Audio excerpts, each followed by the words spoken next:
Afternoon's BC Football Conference semifinal between the visiting Valley Huskers and your Okanagan Sun. At this time, the Okanagan Sun would like to thank JDS Energy and Mining, a major sponsor of the team, and the Sun Scholarship Fund. We'd also like to thank some of our other corporate partners, including Al Stober Construction, Molson, Rona Home and Garden, Safeway, Macintosh Developments, Greyhawk Industries Limited, Orchard Ford, Big White, and Mr. Lube. The Sunrise Rotary Beer Garden, with 2 locations within the Apple Bowl as an entirely licensed facility. You can consume beverages in any part of the Apple Bowl. And today, in support of next week's World Polio Day on October the 24th, the Rotary Club donating all tips to help vaccinate children in the world against polio. We ask you to please help. There are children in many countries being crippled by this deadly virus. Concession stand beside the main bleachers is also open until the end of the game this afternoon, and you can also pick up Papa John's pizza.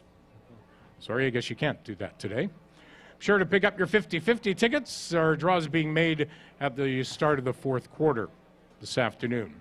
Reminder as well to all fans sitting in the main grandstand, all seats with red tape are reserved seating. If you do not have a reserved numbered ticket and are sitting in a seat with a red piece of tape on the seat, we ask you to please move and find another place to sit. Don't forget to check out the new Sun Retro merchandise under the tent near the front entrance to the Apple Bowl. Also, last year's jerseys still available for sale at $100 a piece.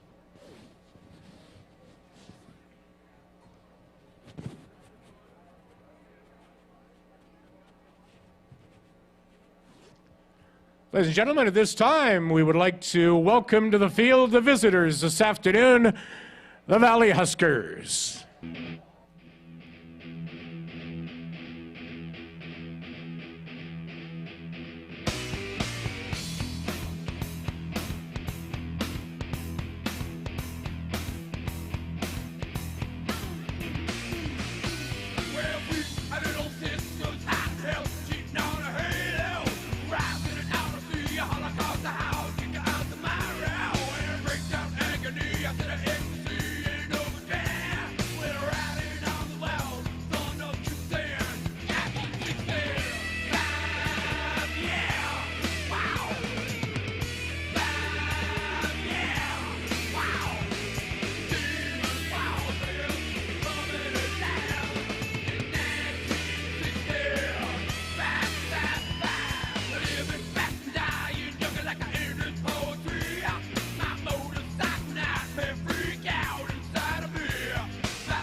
Here comes the sun, I say it's alright. Here comes the sun. Here comes the sun. And now, ladies and gentlemen, entering the Apple Bowl from the east, or the south entrance, please welcome your Okanagan Sun.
Ladies and gentlemen, each BC Football Conference season, a number of young men graduate on to bigger and better things after a number of seasons with the Okanagan Sun. This year, no different. 11 players are graduating at the end of this season. We'd like to introduce and honor them now. First of all, from Windsor or Kingston, Ontario, his first year with the Okanagan Sun, number 4 receiver Luke Windsor. In his third season with the Okanagan Sun, from Calgary, defensive line, number 16, Romario Reed. In his first season with the Sun, from Sudbury, Ontario, quarterback, number 17, Adam Ruka. In his second season with the Sun, from Brooks, Alberta, defensive back, number 21, Tyler Turner. In his first season with the Sun, from Portage, Indiana, defensive back, number 29, Isaac Hegwood. In his third season with the Sun, from Ottawa, Ontario, defensive line, number 44, Devin Guy. In his fifth season with the Sun, from Abbotsford, offensive lineman, number 69, Jeff Vanderwerf. His first season with the Sun, from Sudbury, Ontario, defensive lineman, number 79, Elliot Robinson. His first season with the Sun, from Calgary, Alberta, defensive lineman, number 90, Cameron Michaud. His first season from the Sun, from Toronto, Ontario, defensive lineman, number 92, Destin Croft. And in his first season with the Sun, from Toronto, Ontario, defensive lineman, number 94, Tariq Polius. Ladies and gentlemen, your 11 graduating Okanagan Sun. We wish you, gentlemen, nothing but the best in your future endeavors.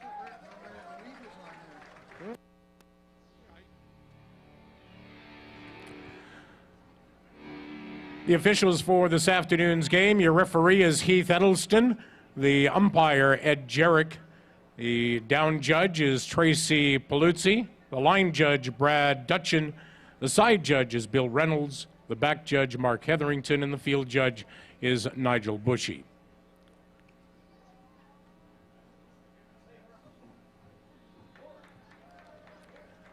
At this time, ladies and gentlemen, if I can ask you all to please rise if you're able. Remove your hats and join Sun Chaplain Pastor Don Richmond in the singing of our national anthem. O Canada, our home and native land, true patriot love in all of us command.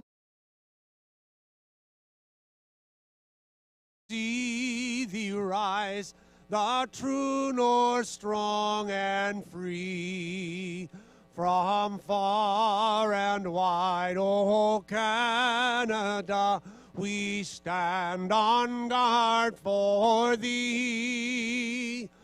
God, keep our land glorious and free.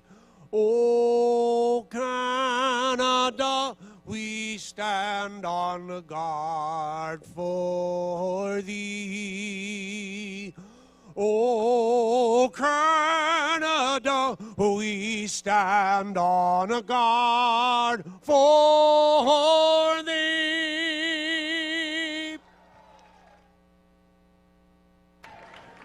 Ladies and gentlemen, the Okanagan Sun would also recognize an alumni from last year who's in attendance this afternoon. Keelan Thomas is at the game today after a big win for his Calgary Stampeders last night. Keelan, welcome back to the Apple Bowl.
It is the BCFC semifinals here at the Apple Bowl. I'm Stephen Kepler. With me is Jason Casey.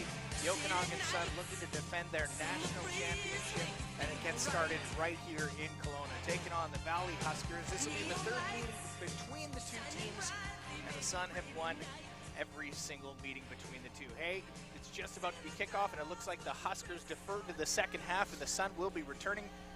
Jason, how are we going to do today? Well, on paper, it looks like it'll probably be no different than what we saw last week. Let's be honest. You know, the Huskers got talent. They've got some weapons, but really they don't match up nearly as even as they would hope for, especially in a playoff game here. But we'll see what happens on this opening kickoff, and it looks like Noah and Marshall are back to return for the Okanagan Sun. And Young Noah has been so exciting to watch this season. You know who was exciting to watch last season was Keelan Thomas. And Keelan Thomas joining us on the broadcast today. He played in BC last night for the Stamps, and thanks for joining 16, us. Romario Reed covering the opening kickoff, brought down. Well, we can't hear his mic quite yet, so we're having some technical right at the difficulties there. 34-yard line. But we'll get that sorted out sooner rather than later. So the Okanagan Sun, it was just a quick chip kick there. Just a pooch, yeah. I call that a pooch kick, where you get some air under it, hoping that maybe your coverage team can get down there. You catch the Okanagan Sun off, you know, not really ready for a short kick, and hopefully you can get a turnover. But the Okanagan Sun are obviously very well coached on the specials. 15, All right. Under Norman at quarterback. Norman in at quarterback with the pro set. I like it. Noah out in the backfield. He's off in the flats. He's going to get a quick pass off to him, but Noah only gets a yard on the play. Second down, Okanagan Sun. Yeah, I like seeing Norman back there. It's too bad a throw like that we're going to see on the replay here. So just a quick swing pass by Noah, but you want to get that up and hit him right in the chest so he can be full speed when he's catching it. When a receiver or running back is getting down there and they got to scoop it up like they're a shortstop in baseball, it slows them down and they can't be reading the blocks downfield. So that should have been almost an 8-yard gain. It ends up only being barely 2 yards. 2nd and 8 for the Sun, staying in the pro set with Noah and Weiberg in the backfield. Norman drops back to pass. He looks right. He's going to throw it down the middle. It's incomplete. So the Huskers catching a great break to start the game. 3rd down, Sun.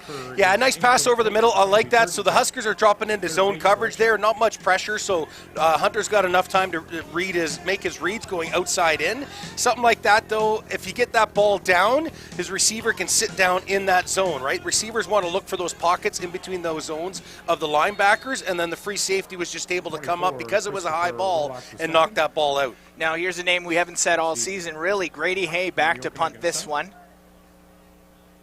Sun on their own 35. Hay gets some time. He kicks it far down the left side. They're going to grab this at the 35. Stumbles a little bit. Gets a couple of yards. There's a flag on the play already. 1st down Huskers at the 40. Yeah, a bit of a line drive kick, so it doesn't allow your coverage team to get down there as quick, but that was Rolock the third there that was back on his returning, and I think there's also going to be a holding call on the Huskers as well, so they're going to get a penalty tacked on to the end of this. And I have to apologize. Keelan Thomas was going to join us on the broadcast, but I made some issues with the technical here, so I'll take full responsibility that you can't hear his beautiful. You've got one voice. job, Kepler. I know. I'm not even that good at it. Hey, if you're joining us on AM 1150, we want to say thanks. If you're joining us on TELUS TV, thanks for hanging out with us. And, of course, on BCFC TV. It's Okanagan Sun Football, brought to you by Stober Group. So that penalty went against the Huskers. It looked like it was a hold. It was holding on the return team, yep. So now they're starting on their own 31.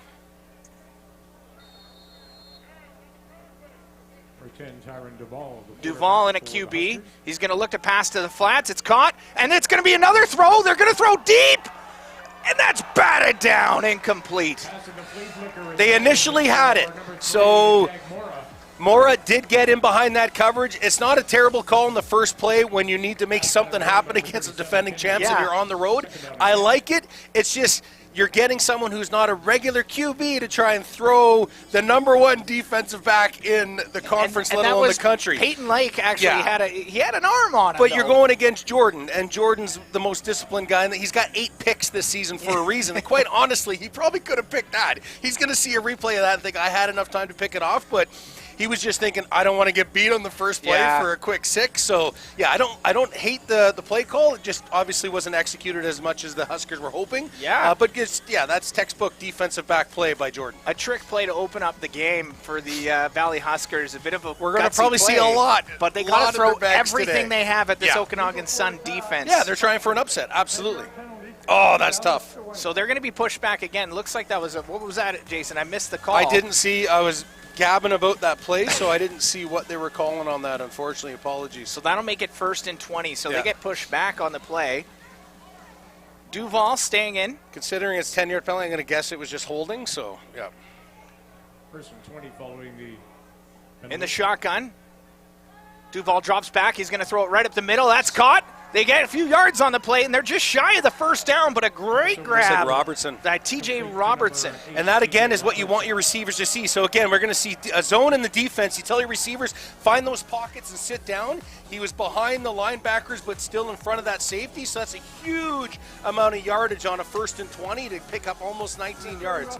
Plus, you get an extra 15. 15-yard penalty. So that's going to be a penalty against the Okanagan Sun, making it a 1st down for the Valley Huskers. And this is what we saw last week. The Sun had, 138 yards on penalties last week. They cannot do that in a regular season, let alone a playoff game. So the coaching staff for the Okanagan Sun are going to, let's get our heads, in the game. No more stupid penalties. An easy 15 yards after a 19-yard gain, you don't want to see that on your defensive side of the ball. 1st and 10 on the 55 now for the Huskers. Huskers in motion. Duval drops back to pass. It's quick pass to the flats. Unfortunately, incomplete. 2nd down. That one intended for Konyuk. Yeah, I'm looking at the mechanics right now, Duval, and that ball's coming up really high. So I'm wondering if, he's making a change or they were coached up, because the defensive pressure from the D line with the Okanagan Sun, they had some knockdowns last week. They had some tip balls, so I'm wondering he's trying to negate that. But then that creates inaccuracy out in the field, right? So those balls have been overthrown so far. Reese Wyke still hasn't been put in the game yet, so look to see if they're going to hand him the ball yet. But Duval drops back to pass. He looks right. He's going to keep. He's going to run right up the middle. He slides just at the 1st down marker. We'll see if they mark it for a 1st down. It's probably 8 yards. I think he's going to be a little short. Maybe they'll give him a generous 9, but not a bad decision. He's making his second read. Sees that it opened up when the pressure was coming on the outside. Again, the Okanagan Sun are in zone coverage. They've got no zone blitz or anything, so tuck it and run and try and get it. And now they got an opportunity for a 3rd and short. Actually, I thought he had a lot more than that. They gave him. I think they were quite generous towards the Okanagan Sun, but they're going to go for it on 3rd down here. And we've got some movement. I think they're going to call this one. Yeah, I don't know. I mean, each side's doing that. Yeah. It looked like the old tackle, number 99, Latonder, one of the best in the conference, jumped first. But if he was enticed first, we'll see if maybe the Sun were trying to time their blitz or their outside rush. And if he encroaches on that 1 yard, the old lineman's going to jump every time to try and get you those free 5 yards. Right, there you go. This one is going to go for the Huskers there, so it's encroachment on the defense. First down. Yeah, it's a 1st down. So penalties, the name of the game right now. Coach for the Miller Sun. and Coach Haynes are losing their mind right now, because that was a 15-yard unnecessary roughness. Plus, you just give them a 1st down on a defensive offside. No matter what the offense is doing, you never want to have a defensive offside, especially when it gives them an easy 1st down. And for those of you joining us on the broadcast, you have to know this about Jason Casey. He is a former head coach of the Okanagan Sun, so he gets a little fired up when they make some mistakes. Absolutely. You want to see everybody play, mistake-proof. Duval, it's 1st and 10. They're on the Sun 42 now. Duval looks to the flats. He's going to throw to the flats. That's complete before he gets a couple of yards. TJ Robertson with another snag. Yeah, so the Huskers are just trying to see if there's any kind of mismatch or if they're in man or zone coverage. So that's Robertson coming from the left to the right. So from the strong side to the weak side, they'll make a read. Is someone following them on defense, or are they just shifting over and then just trying to get him in the flats? Again, not a beautiful throw. If you're able to hit that receiver or running back on the fly, they can turn their head upfield and read a block and make a guy miss. But when it's a poor throw like that, it's tough for the receiver. 2nd and 7 on the 39, going right to left. Duval looks to throw again. He's going to get a couple of yards. It's complete, but not going to get a 1st down on the play. And they just keep throwing it to the flats on the Sun. Yeah, well, I mean, it's tough, too, because, again, that's Jordan on the open field tackle, and this is just a beautiful open field tackle. You know you've got the sidelines right there, so you can come up like a bat out of hell and make that hit.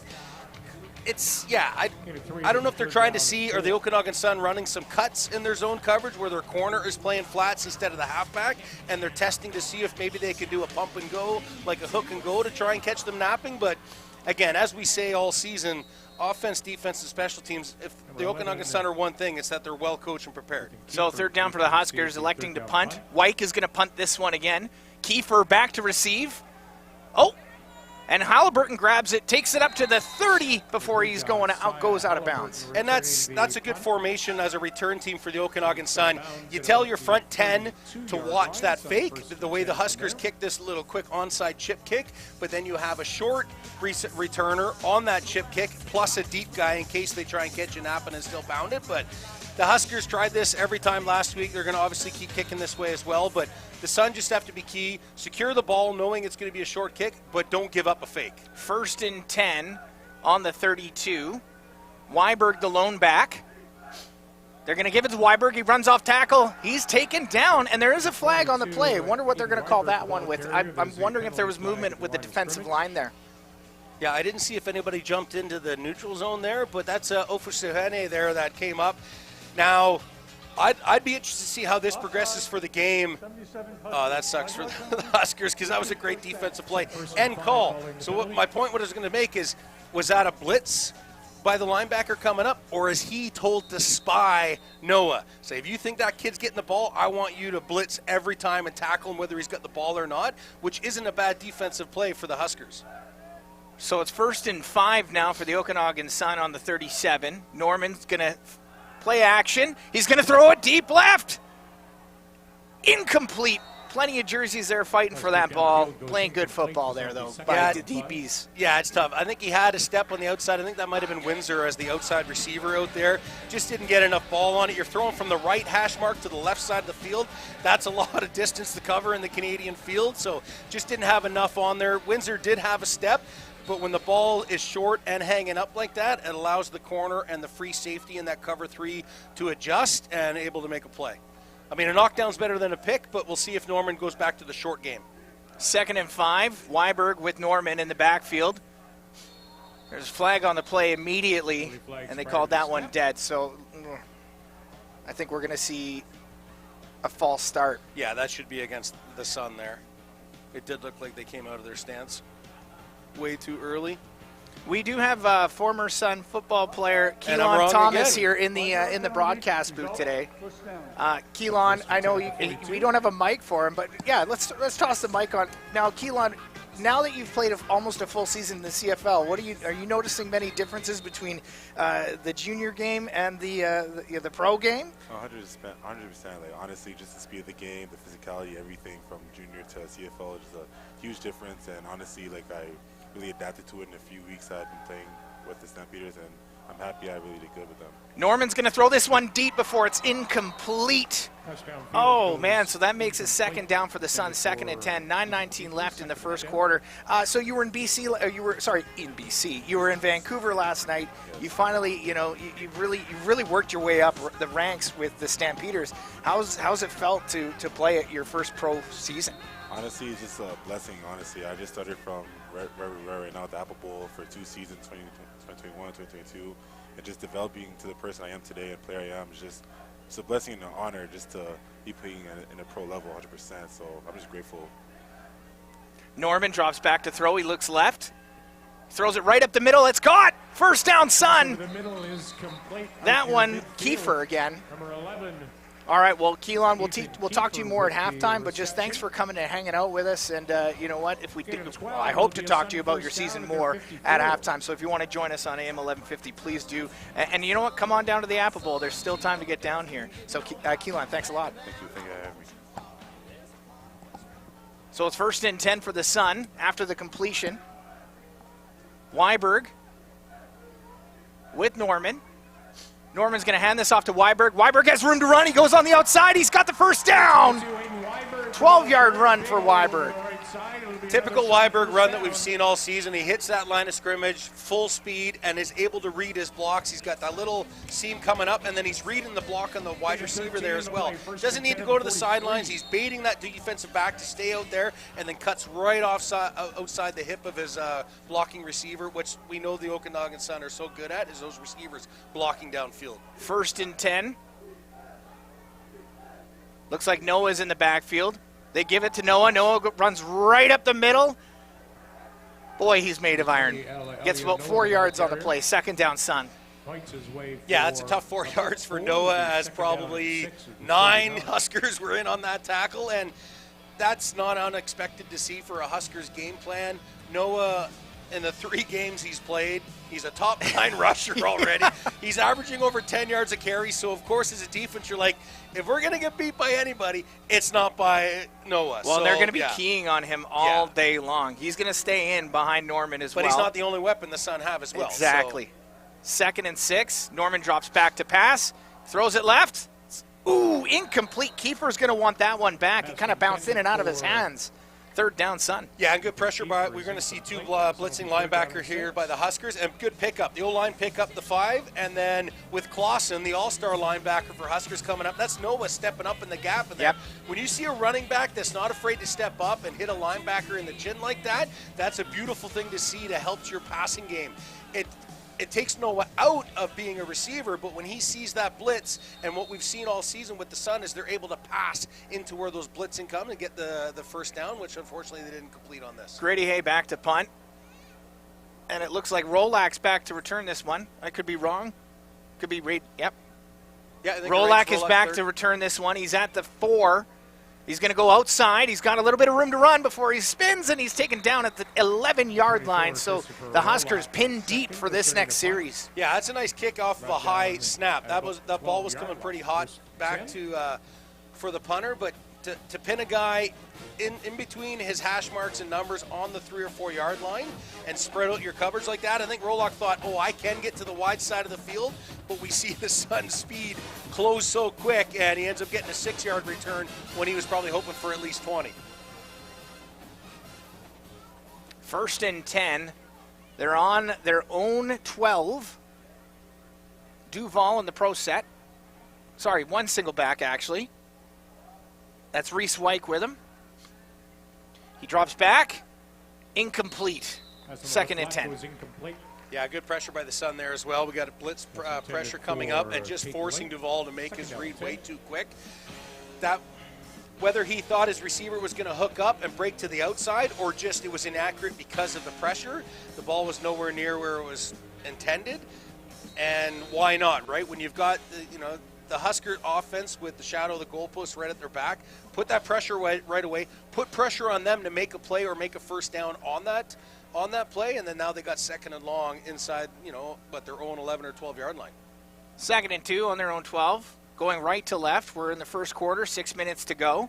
Duval drops back, he looks left, he looks right, he throws it deep, and it's picked by the Okanagan Sun, an absolute gift. It's returned, he's at the 15, the 5, is he going to get in? Touchdown, Sun! Tariq Brown!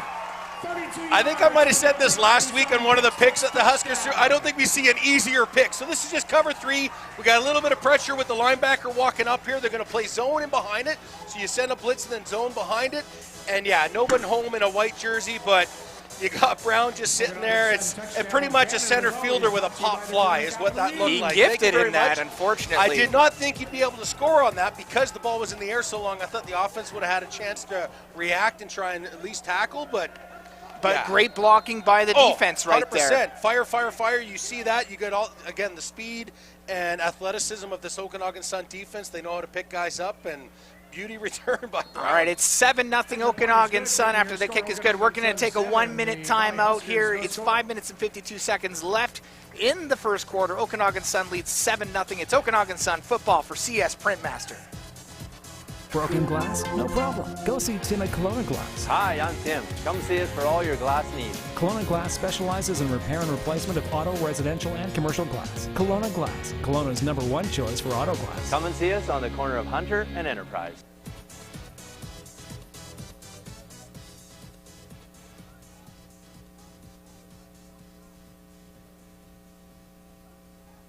number 17, Ethan Porter, number 24, Christopher Rolock II, deep to receive the kickoff.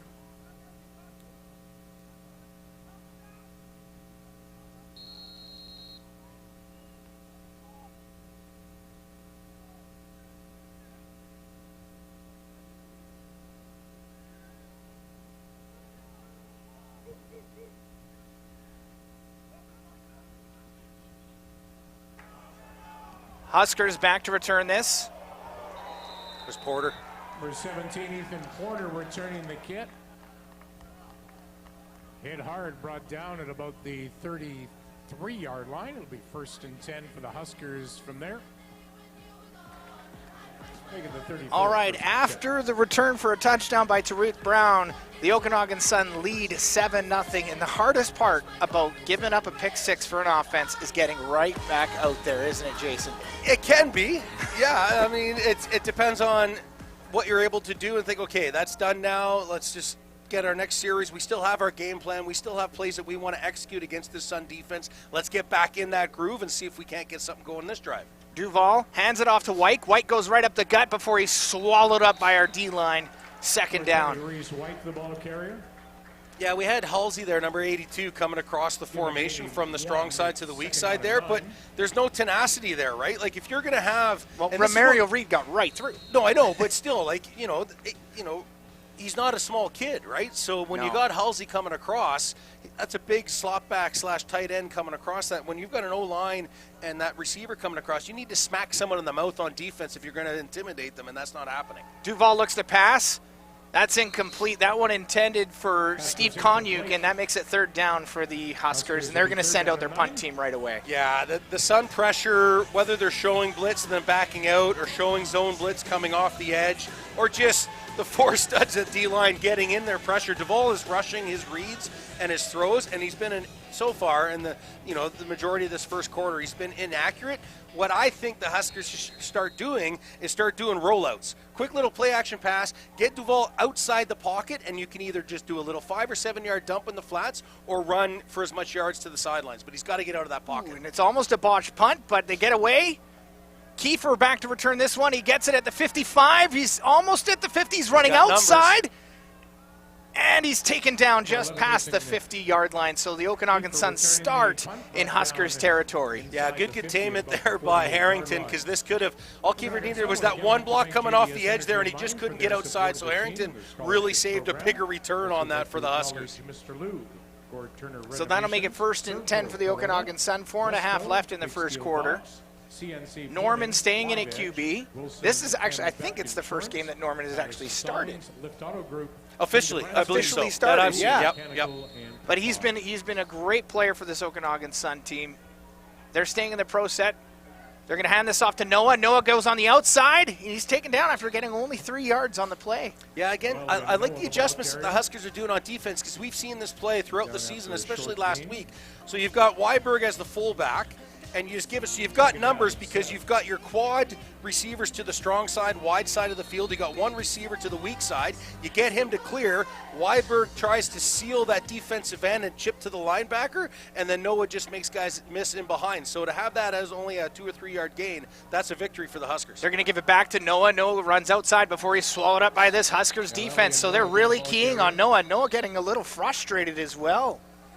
Yeah, when you're used to 10 yards of carry and right now you're only getting 2 or 3, sure, that might be a little frustrating, but it is only the first quarter, and obviously the Huskers are showing what they're doing on defense. So I have no doubt that Coach Miller and his offensive staff are going to say, okay, you're going to key on Noah and Weiberg, we're going to do play action pass, and I'm going to take 5, 7, 12 yards in behind you all day long and get first down after first down after first down and put 7 points on the board. Grady Hay back to punt again. 3.5 to go in the quarter. They're on the 45. Rolack back to return this one for the Huskers. Hay gets it away. It's punted deep, spiral. That's going to go into the end zone. Rolack, he takes it out of the end zone, but he's at the 1 yard line. If that, we'll see what they call this one. No, it's against the Huskers. So unfortunately, we see on the replay, Calder Johnson doesn't. Oh, you're not going to see it, but he doesn't come under control, and just a little bump of the punter. I used to coach special teams. I've played special teams. Come on, man. This is football. That should not be a penalty for this. So we'll see. Kicker, 34 Huskers. That's a 10-yard penalty. Result, first down. Yeah. If I was Coach Reese for the Huskers, I'd be blowing a gasket on that. I don't like soft penalties. This is football. This is these are men playing this game. I get kickers also sell it, but the Sun aren't going to complain about it, but the Huskers certainly are. But yeah, that's tough for the Huskers to force the Sun on a 2-and-out and a punt, and then now to give a penalty like that, whereas first downs, that's unfortunate for the Huskers. But the Sun are probably going to try and go for the jugular right off the bat here. All right, it's 1st and 10 Sun after the Huskers penalty. Noah and Weiberg both in the backfield. They're in motion. It's going to go to Noah. Unfortunately, Noah doesn't get it in his hands. Sorry, Noah picks it up. Ooh. Okay, so for those watching and listening, well, it's a backward pass, so that's a lateral, and that's not an incomplete pass. So even if you think it's a forward pass, you got to jump on that all day long if you don't hear that whistle. So good job on Noah not giving up on it, because the Huskers were like, I don't hear a whistle, I'm going to scoop and score on that. And this is what I was saying earlier with Norman. I don't know if he's just got, playoff jitters or whatnot, but I'd say probably 8 out of 10 of his passes so far have been low and in the dirt. He's got to stay calm, follow through, deliver that ball right in the numbers of his receivers, because they had the blocking, they had the numbers on that play. It was a good play call, but in the dirt and behind like that, you got to get secure possession of that ball. 2nd and 22 after the failed play. Norman with Noah. Norman's looking to throw it deep. He throws it just ahead of Ethan Marshall. And that'll make it 3rd down for the Sun. So not a really strong outing for the Sun in this series. No, and this is, again, another great play call by the Okanagan Sun here, Coach Miller and their staff. He actually had Marshall open in the previous window. So if you take, you drop that ball one arc, if you put that on a laser in there and hit him in between the linebacker and the safety, that is open, and then he catches it in front of the safety. Instead of trying to throw him open towards the safety can adjust in his cover 3 depth and make a play on that. It's 7-0 for the Okanagan Sun. Porter now back to return this one for the Huskers. Grady Hay boots it away. Beauty. Really sharp punt right to the 5-yard line. Porter's at the 5, and he's pushed out of bounds at the 8. 1st down Huskers staying pinned deep. So the Sun still retaining that field position. Yeah, and that's a beauty kick by Hay. Nice snap, too, right at his chest, able to step into that. But when you can get a nice booming kick, when I say booming, I like the hang time. Coaches of special teams in the Canadian game, they want hang time. They want that 4-second plus hang time, because it allows their coverage to get down, and then the returners just to sit and duck. Yeah. Right? He's just there. You do that 5-yard halo, you wait, and then he gets nothing of a return. And now the Huskers again are pinned very, very deep to start their next series. Still 7-0 for the Okanagan Sun. It's 1st and 10 for the Huskers on their own 10. Duval and Wyke in the backfield. They're going to give it to Wyke. Wyke runs right up the gut, and he's swallowed whole by that D-line, not getting anywhere going. Right now, sorry, Cap? Well, it's just big on big is what I was going to say. Exactly, and right now, the bigs for the Huskers aren't getting that push. They're not displacing the D-line. And also, again, when we're seeing that motion with the slot backs coming across, they're not getting any double team chipping on the defensive line and then getting to the second level of the linebackers, which allows your running backs to make a guy miss and turn 2 yards into 8 yards. And right now the Huskers are not able to do that at all on the line of scrimmage. So it's 2nd and 10 for the Huskers. Pin deep. Duval under pressure. He's going to throw it out. Again, incomplete. That one intended for Reese Wyke, right out in the flats again. Yeah, and not a bad call. So you've got obviously 2nd down and long. It's definitely a passing situation. The Sun know that. You drop into your zone. Duval makes his reads and then checks down to Reese and Wyke in the flats, which is great. Again, we got one quarterback throwing in the dirt, and we got one quarterback overthrowing everybody. So the 2 quarterbacks can figure out if they can just hit their receivers and the numbers. That was a good read by Duval, and Reese might have made somebody miss on that initial in the flats. It's one-on-one in the flats with a lot of real estate. Most running backs can make a guy miss. All right, they're going to take the safety on this one as well.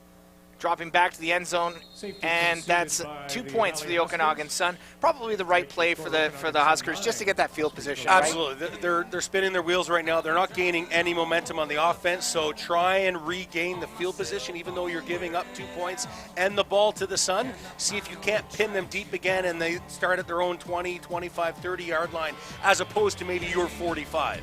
So now the Okanagan Sun playing, I would say, vintage 2011 Seahawks football, or 2013 Seahawks football here.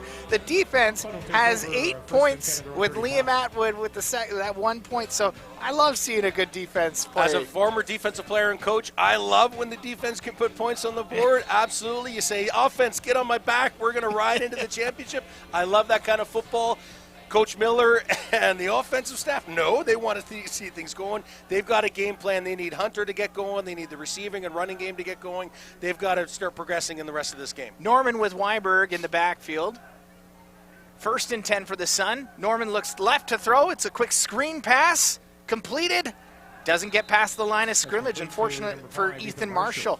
And that brings us to the end of the first quarter. We're going to take a quick 30-second timeout. It's Okanagan Sun football on AM 1150 for Chemtech West.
One more play to end the first quarter here. They're up 9-0 here in the BCFC semifinals. The Okanagan Sun looking to defend their Cullen Cup title and the Canadian Bowl Championship. So there is a lot of pressure on these guys right now. The Huskers, they're playing a great game right now so far, and they're making it difficult for the Sun. Norman drops back to pass. He's looking right. He pump fakes, runs outside.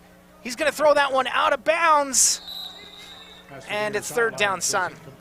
Yeah, not bad. Initially, he saw that there was good coverage, tuck that ball and run. I'd like to see him just tuck and go.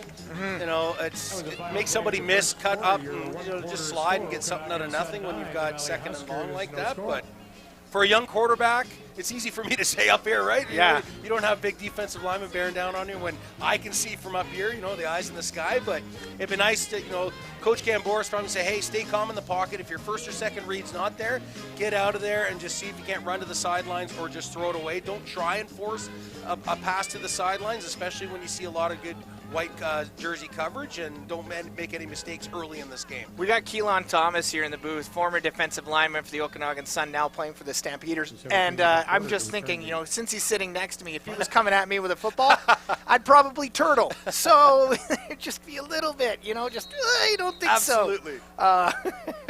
But we do want to say thanks to Keelan for joining us in the booth. He's going to join us at halftime here to talk a little bit more about his CFL experience after having 1 season. Grady Hay back to punt this one. Porter back to return it, and he takes it right out of bounds at the 35-yard line. So 1st and 10 for the Huskers. Yeah, I mean, it's good consolation right now with their kicking game. So, hey, being able to punt the ball like that, both offenses are sputtering right now. I'd tip my hat more to the Sun defense as opposed to the Huskers defense. I like what the Huskers front 7 are doing for sure, but I think there's just some missed opportunities right now by the Sun O. But the Sun are doing a good job at keeping the field position for the time being. And sure enough, you're playing a home playoff game. It's just a matter of time before everything just starts clicking. You're winning the field position, then all of a sudden your offense puts up 7, your defense puts up another. Wyke and Duval in the backfield. Duval looks to throw. He's got nobody to throw to. He's looking right downfield. He's going to keep it. Gets a couple of yards, and there's a flag on the play. Let's see what they call this one. I'm thinking there's a hold. It's usually a holding when you got something like that, when it's kind of a busted play. So we saw blitz coming off Rudneski, the linebacker for the Okanagan Sun. So you got almost like a zone blitz where you've got coverage in behind. You give up one of your Mac or Sam linebackers coming up to try and get that speed mismatch on the O-line. He felt that pressure. Duval rolled to the weak side, and then, yeah, a busted play like that often an O-lineman's out of position, and he's still trying to help, and that's when he gets caught with a hold. Yep. So that'll make it 1st and 20 now for the Huskers. 14.5 to go in the second quarter. Sun lead 9-0 here in this BCFC semifinals. Coming up at 4 o'clock, Langley will be in West Shore to take on the Rebels in Victoria there. Duval, empty backfield. He's going to throw down the middle. It's caught. Oh, and he is just pumped.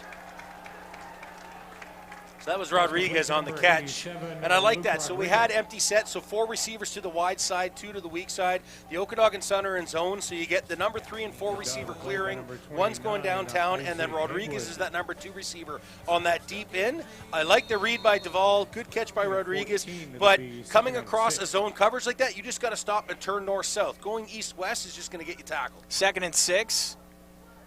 Duval going to throw. That's complete. He takes it out of bounds. Rodriguez again. What a grab, though. Beauty catch. Nice read by Duval. Put it in the perfect spot. So that's kind of that corner route. So Rodriguez coming across. Quick little corner route. Put some air. Putting it in a spot where no one can catch it but your receiver, or it's a pass incomplete. In behind the short coverage of the zone, but still in front of that corner where he couldn't make a play. And defensively, let them go for those, because at the same time, just let the them. completion rate, you're not going to get that every time, but that's just a beauty throw and catch. They're going to hand this one off to Wyke. He's going to go off the tackle, go on the inside.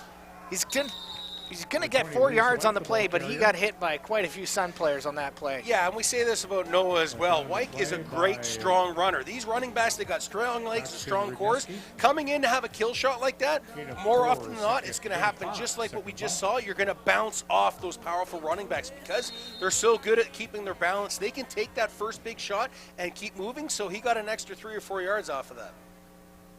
Wyke with Duval in the backfield. Duval's going to throw. He's going to throw it down the right side. It's caught. You get the first down again. Tyson George Kelly with the grab. Big first down right there. So we're seeing the Huskers building a little bit of momentum right now. We've seen a couple of big plays. Rodriguez with those 2 pass completions to not only get a 1st and 20 to a respectable 2nd and short, but then that beauty over-the-shoulder catch. And the Huskers are doing a really great job right now. And there's a timeout on the play, which means we're going to take 30 seconds. It's Okanagan Sun football on AM 1150 for JDS Mining. Broken glass? No problem. Go see Tim at Kelowna Glass. Hi, I'm Tim. Come see us for all your glass needs. Kelowna Glass specializes in repair and replacement of auto, residential, and commercial glass. Kelowna Glass, Kelowna's #1 choice for auto glass. Come and see us on the corner of Hunter and Enterprise.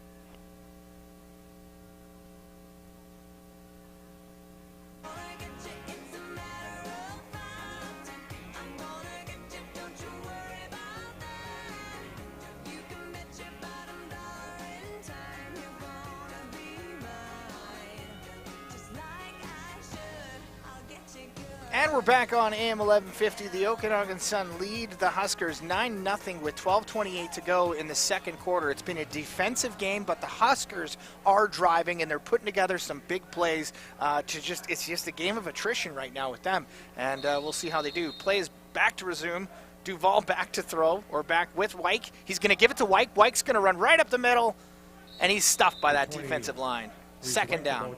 Yeah, so these offensive plays that we're seeing right now, when we've got, that comes across, Halsey, when he comes across the formation like that, is a big slot back from the wide side, coming in to block as a fullback to the weak side. The Sun do the exact same play.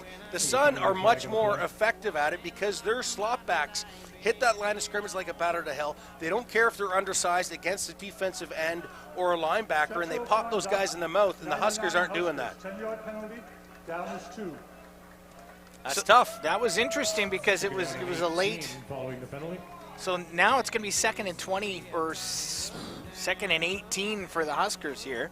They took a 10-yard penalty for, what did they take a penalty for? I didn't see that. Unfortunately, I was still flapping my gums when he was telling that, so apologies to the listeners for that. And thanks for joining us here. The Okanagan Sun taking on the Valley Huskers in the BCFC semifinals. Huskers driving. 2nd and 18. Duval's going to throw this one on the left side. It's complete, but they don't quite get to that first down marker, so it'll be 3rd and 12. And at this point, it looks like they're going to go for it. Yeah, I don't know if they've got the leg for a 47-yard field goal. You'd like to say that you do, but they might just try and do a pin punt here, see if they can't get the Sun pinned inside their own 10 or 5-yard line. Yep, yeah, they're going to punt punt now. I'm not convinced that they have a kicker that can knock a 47-yard field goal, which is too bad because in the playoffs, every point matters. Even if you just get a rouge, you just pound that ball through there. Right? And maybe this is where teams start recruiting over in the United Kingdom. I think there's a lot of Aussie players playing in college there you football go. in the States, man. An Aussie rules football player is a great guy to have on your football team. Tall, strong, and he can boot it. All right. 3rd and 13. It looks like Noah's back to return this one. Punts away. They're going to keep it. He's going to run on the outside. He gets the first down marker. Just shy of the first down marker, but he got to the line of scrimmage rather. And, 3rd down, but they kept. The ball carrier on the fake punt. Yeah, not a bad call. It's worth the risk right now because if you catch the Sun napping, you've got a first down and you get momentum trying to put points on the board. The worst case scenario is they do stop you, but the Sun take over on downs, and they're starting on their own 30. And the Huskers have been in worse position of that on defense, so it's not a bad call. The Sun are prepared for it because it's not a new formation. The Huskers line up this way every time they punt. You tell your front 10 to be smart and keep everything in front of you, and that's exactly what the Sun did on the return. And they're really keying on Noah, right? They're going to give it to Noah. Noah's going to run right up the middle before he's stopped. So that entire defense, that entire team, I feel like they actually called an audible when they saw Noah in the backfield return that punt. I feel like they just decided to run the keep, but I mean, it's hard to say when you're up in the broadcast booth. No, and that's not a bad idea because we also still see them being keyed on defense as well when Noah's in the backfield. So if the Huskers are going to key on that, I would have no problem for the Sun to say, okay, for the next quarter and a half, he's a decoy every damn time, and we're going to make you adjust, and then we're going to make you forget about Noah, and then we give it back to him, and he churns out a 20-yard run. Norman and Noah in the backfield, seeing the rush. Norman throws it. He's under pressure. He's going to throw it, and that's batted down, incomplete. A great play by Sawyer Sonstaby to make a 3rd down. Good pressure, good coverage as well. I really like how the pressure's going on, but 3rd down and 9. Yeah, the Huskers are playing really tenacious on their defense right now. They're making the Okanagan Sun have to make a decision. Say, your studs are going to have to beat us. Our front 7 is going to pin our ears back. We're going to put pressure on your quarterback if he's going to stay in the pocket. If you're not going to do rollouts with him, we're going to put pressure on him. If you've got a number 1 or 2 running back that's back there, if it's Noah or Weiberg, aside from that one big run that we saw Weiberg do, the rush game hasn't been there for the Sun. So I'm liking what the Huskers are doing, but can you do it for 4 quarters? That's going to be the test. Well, they're hanging in there with the Okanagan Sun. That Huskers sideline looks absolutely galvanized now. We've got a flag on the play. Let's see what the refs call this one, but it looks like it's going to go against the Sun. The Sun were down a man, so you could just see, I forget who, one of the inside backs, so I think it was 23. So Petal just stood up and took the offside. Take the 5. That 5 yards doesn't affect the Sun right now, so instead of risking kicking the ball with a man down and having a big return against you, Petal very smartly just stood up, took the 5 yards to get his teammate on the field. Well, one extra guy on the field could mean touchdown for the Huskers, so a heads up play by Petal there. And the punt is away. It's going to go right up down the sideline. Return at the 50. He fumbles it a little bit, but I don't think they gave him 5 yards. No, so that'll be a no yards for sure.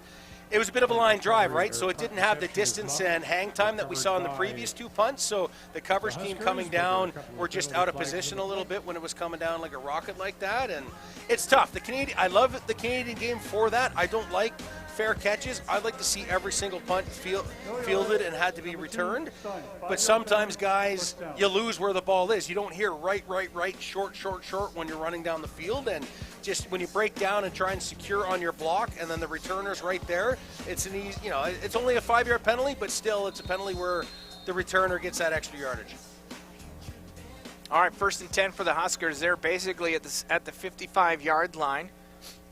9-0 for the Sun, 9:56 to go in the 2nd quarter. It's been a back-and-forth game, defensive battle.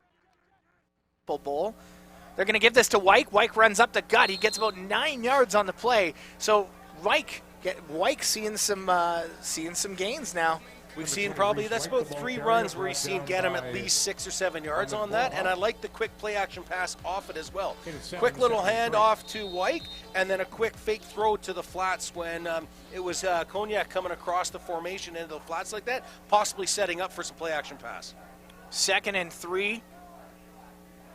Duval looks to pass. He's going to throw it right to the left side. It's caught. He gets a few yards on the play. First down, Huskers. That one caught by Tyson George Kelly. Yeah, nice read. You see the zone. He hooks up right in front of the zone on that. And then it's just, yeah, you make that first receiver miss right at the sidelines like that. You just got to tackle that guy and force him out of bounds. But Reniski's got to see that and force him, make that tackle. He had the first down regardless, but an 11-yard gain turns into a 15 or 16-yard gain. That's tough. Now Huskers are playing good football, though. It's 1st and 10. They're moving the ball nicely right now. A completely different team than last week. This is the 3rd meeting between the 2 teams. The Sun swept the season series. They're going to play action to Wyke. They're going to throw it right down the right side. Nobody is near it, making it 2nd and 10. Yeah, that's just good coverage. So the Okanagan Sun, whether that was cover 1 or zone, I couldn't see. I know they had their deep free safety, but there was no other outside threat to keep that corner into that deep third, right? So he was just able to ride that hip the whole way into the center of the field, and to try and throw him open when you've got the corner in his hip pocket and the free safety coming down, you've got to check that off and either throw it away or just tuck and run. So 2nd and 10 now for the Huskers. They're at the Sun 38, going left to right on the far side of the field. Duval drops back to pass. He throws it down the left side. It's incomplete, intended for David Coronado, making it 3rd down for the Huskers. Yeah, and that was a timing route. He was just thrown to a spot knowing that Coronado was going to break to a yard past that first down marker, so all he was doing was picking a spot to throw, but he was rushed on the read, and that ball was probably a half second, barely a second too early. If he was able to sit in that pocket a little longer, he would have been able to deliver that ball right as the receiver is on the break and catch that right at the sidelines. And you can see Huskers head coach Bob Rice having a conversation with his special teams unit before sending them out there, probably getting them ready. If Elyon Noah is back there, we're not going to kick the ball to him, but we'll see what this team does. We'll see if they decide to keep or not. It's 3rd down. They're in Sun territory. They went for it last time. Let's see what they do this time. Noah is back to return. No, they're going to boot this one straight to Noah. Noah's going to get this one at the 5. He's at the 10, the 15. Noah's got a little bit of room to run. He's taken down at the 20. 1st and 10, Sun. Yeah, good discipline by the Huskers on a kick like that. We know, again, we see this all the time, but that's Munyaka that's coming up there on that open field tackle, knowing so on something like that, when he's got all that real estate, the Huskers coaching staff was probably telling him, if you're going to kick it, you got to keep that contained. He's got all that real estate on the wide side of the field. Make sure he sees nothing but white jerseys on that wide side of the field to force him to cut back where all your teammates are. So good discipline on the Huskers. And right now, so far in the 2nd quarter, the Huskers are winning the field position game. Now it's 1st and 10 for the Sun. They're on their own 20, going right to left on the short side of the field here. Noah in the backfield. They're going to play action to Noah. Norman's going to throw it deep. Oh, batted down, incomplete. Raiden Maston, there's a reason why he's the defensive rookie of the year. Yeah, good coverage, good discipline. Marshall's trying to call for a little bit of clutching and grabbing there. I'm not sure that I saw it. I thought he was in his hip pocket and then just lost a step there. But, yeah, nice ball. I honestly, when it came out of Norman's hands, I thought it was going to be overthrown, but he had put just enough air under it where Marshall could run underneath it. And, yeah, both of them are going to wish they had that for sure. If that's caught, that's an absolute dime, right? So instead, it's 2nd and 10. They're on their own 20. Sun going right to left. It's the BCFC semifinals. 7.5 to go in the 2nd quarter. Only 9-0 for the Okanagan Sun. Noah in the backfield. Norman alone now. Norman looks to throw. He hands it off to Noah. A little quick pitch. Noah's got room to run. He goes up. He gets 10. He gets 20. He makes so many guys miss. He's just running through this defense. It is nonstop. Noah went right through the defense. He's going down the sideline. He's on the right-hand side. He's at the 20. And before he's taken down, what a run. What a beast that kid is. Oh, man, just there's no quit. You cannot, if you're the first guy, you've got to wrap him up and hang on for dear life because it's like a pinball game. He made 7 defenders miss before he was almost alone, and really good play by Nathan Gale That's a to D stay lineman with him. not quitting. Top notch for number 42 Gale for the Huskers. He saved a touchdown right there, 100%. But that's just, there you go. There's that 10 yards per carry average for Noah again. The kid is just a beast when it comes to keeping his balance and knowing where I'm running north-south, try and stop me. Weiberg in at running back, giving Noah a break. They're going to throw this one out to the flats. It's caught. He's got the first down. Is he going to get there? He's just 5 yards short. A great grab by Ethan Marshall. Yeah, Marshall's trying to make up for that deep ball that we just missed on 2 plays ago. Like that, so just over this outstretched hands of the defensive line there, Milan. I like to read a quick little out, turn up into the inside because you're anticipating that coverage overshooting you, aiming for your outside shoulder. You catch that ball, you dip, tuck up to the inside, make a guy miss. Now it's 1st and goal. Love All it. right, now the Huskers have called a timeout, which means we're going to take a 30-second timeout. It's Okanagan Sun football on AM 1150, brought to you by JDS Mining. Rather, we'll take a 1-minute timeout. My bad.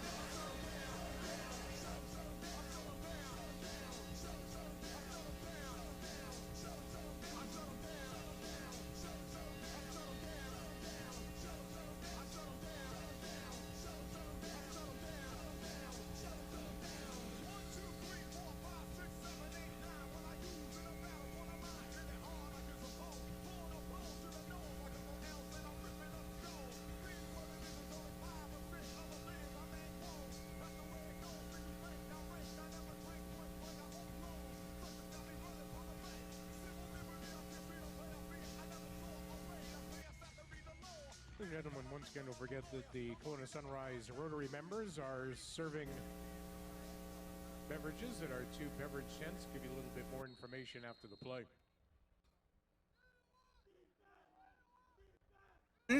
Norman hands it off. Weiberg takes it in for a touchdown! Yeah, tough call for the Huskers. We're going to see they ran a blitz to the weak side there, and Weiberg's running to the strong side.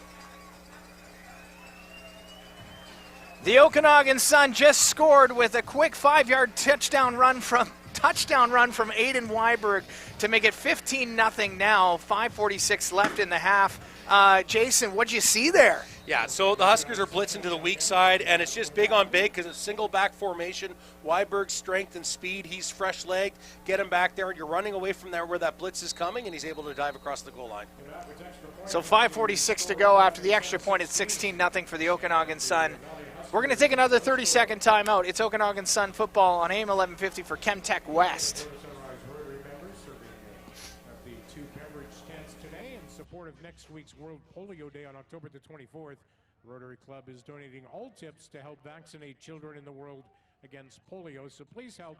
There are children in many countries being crippled by the virus.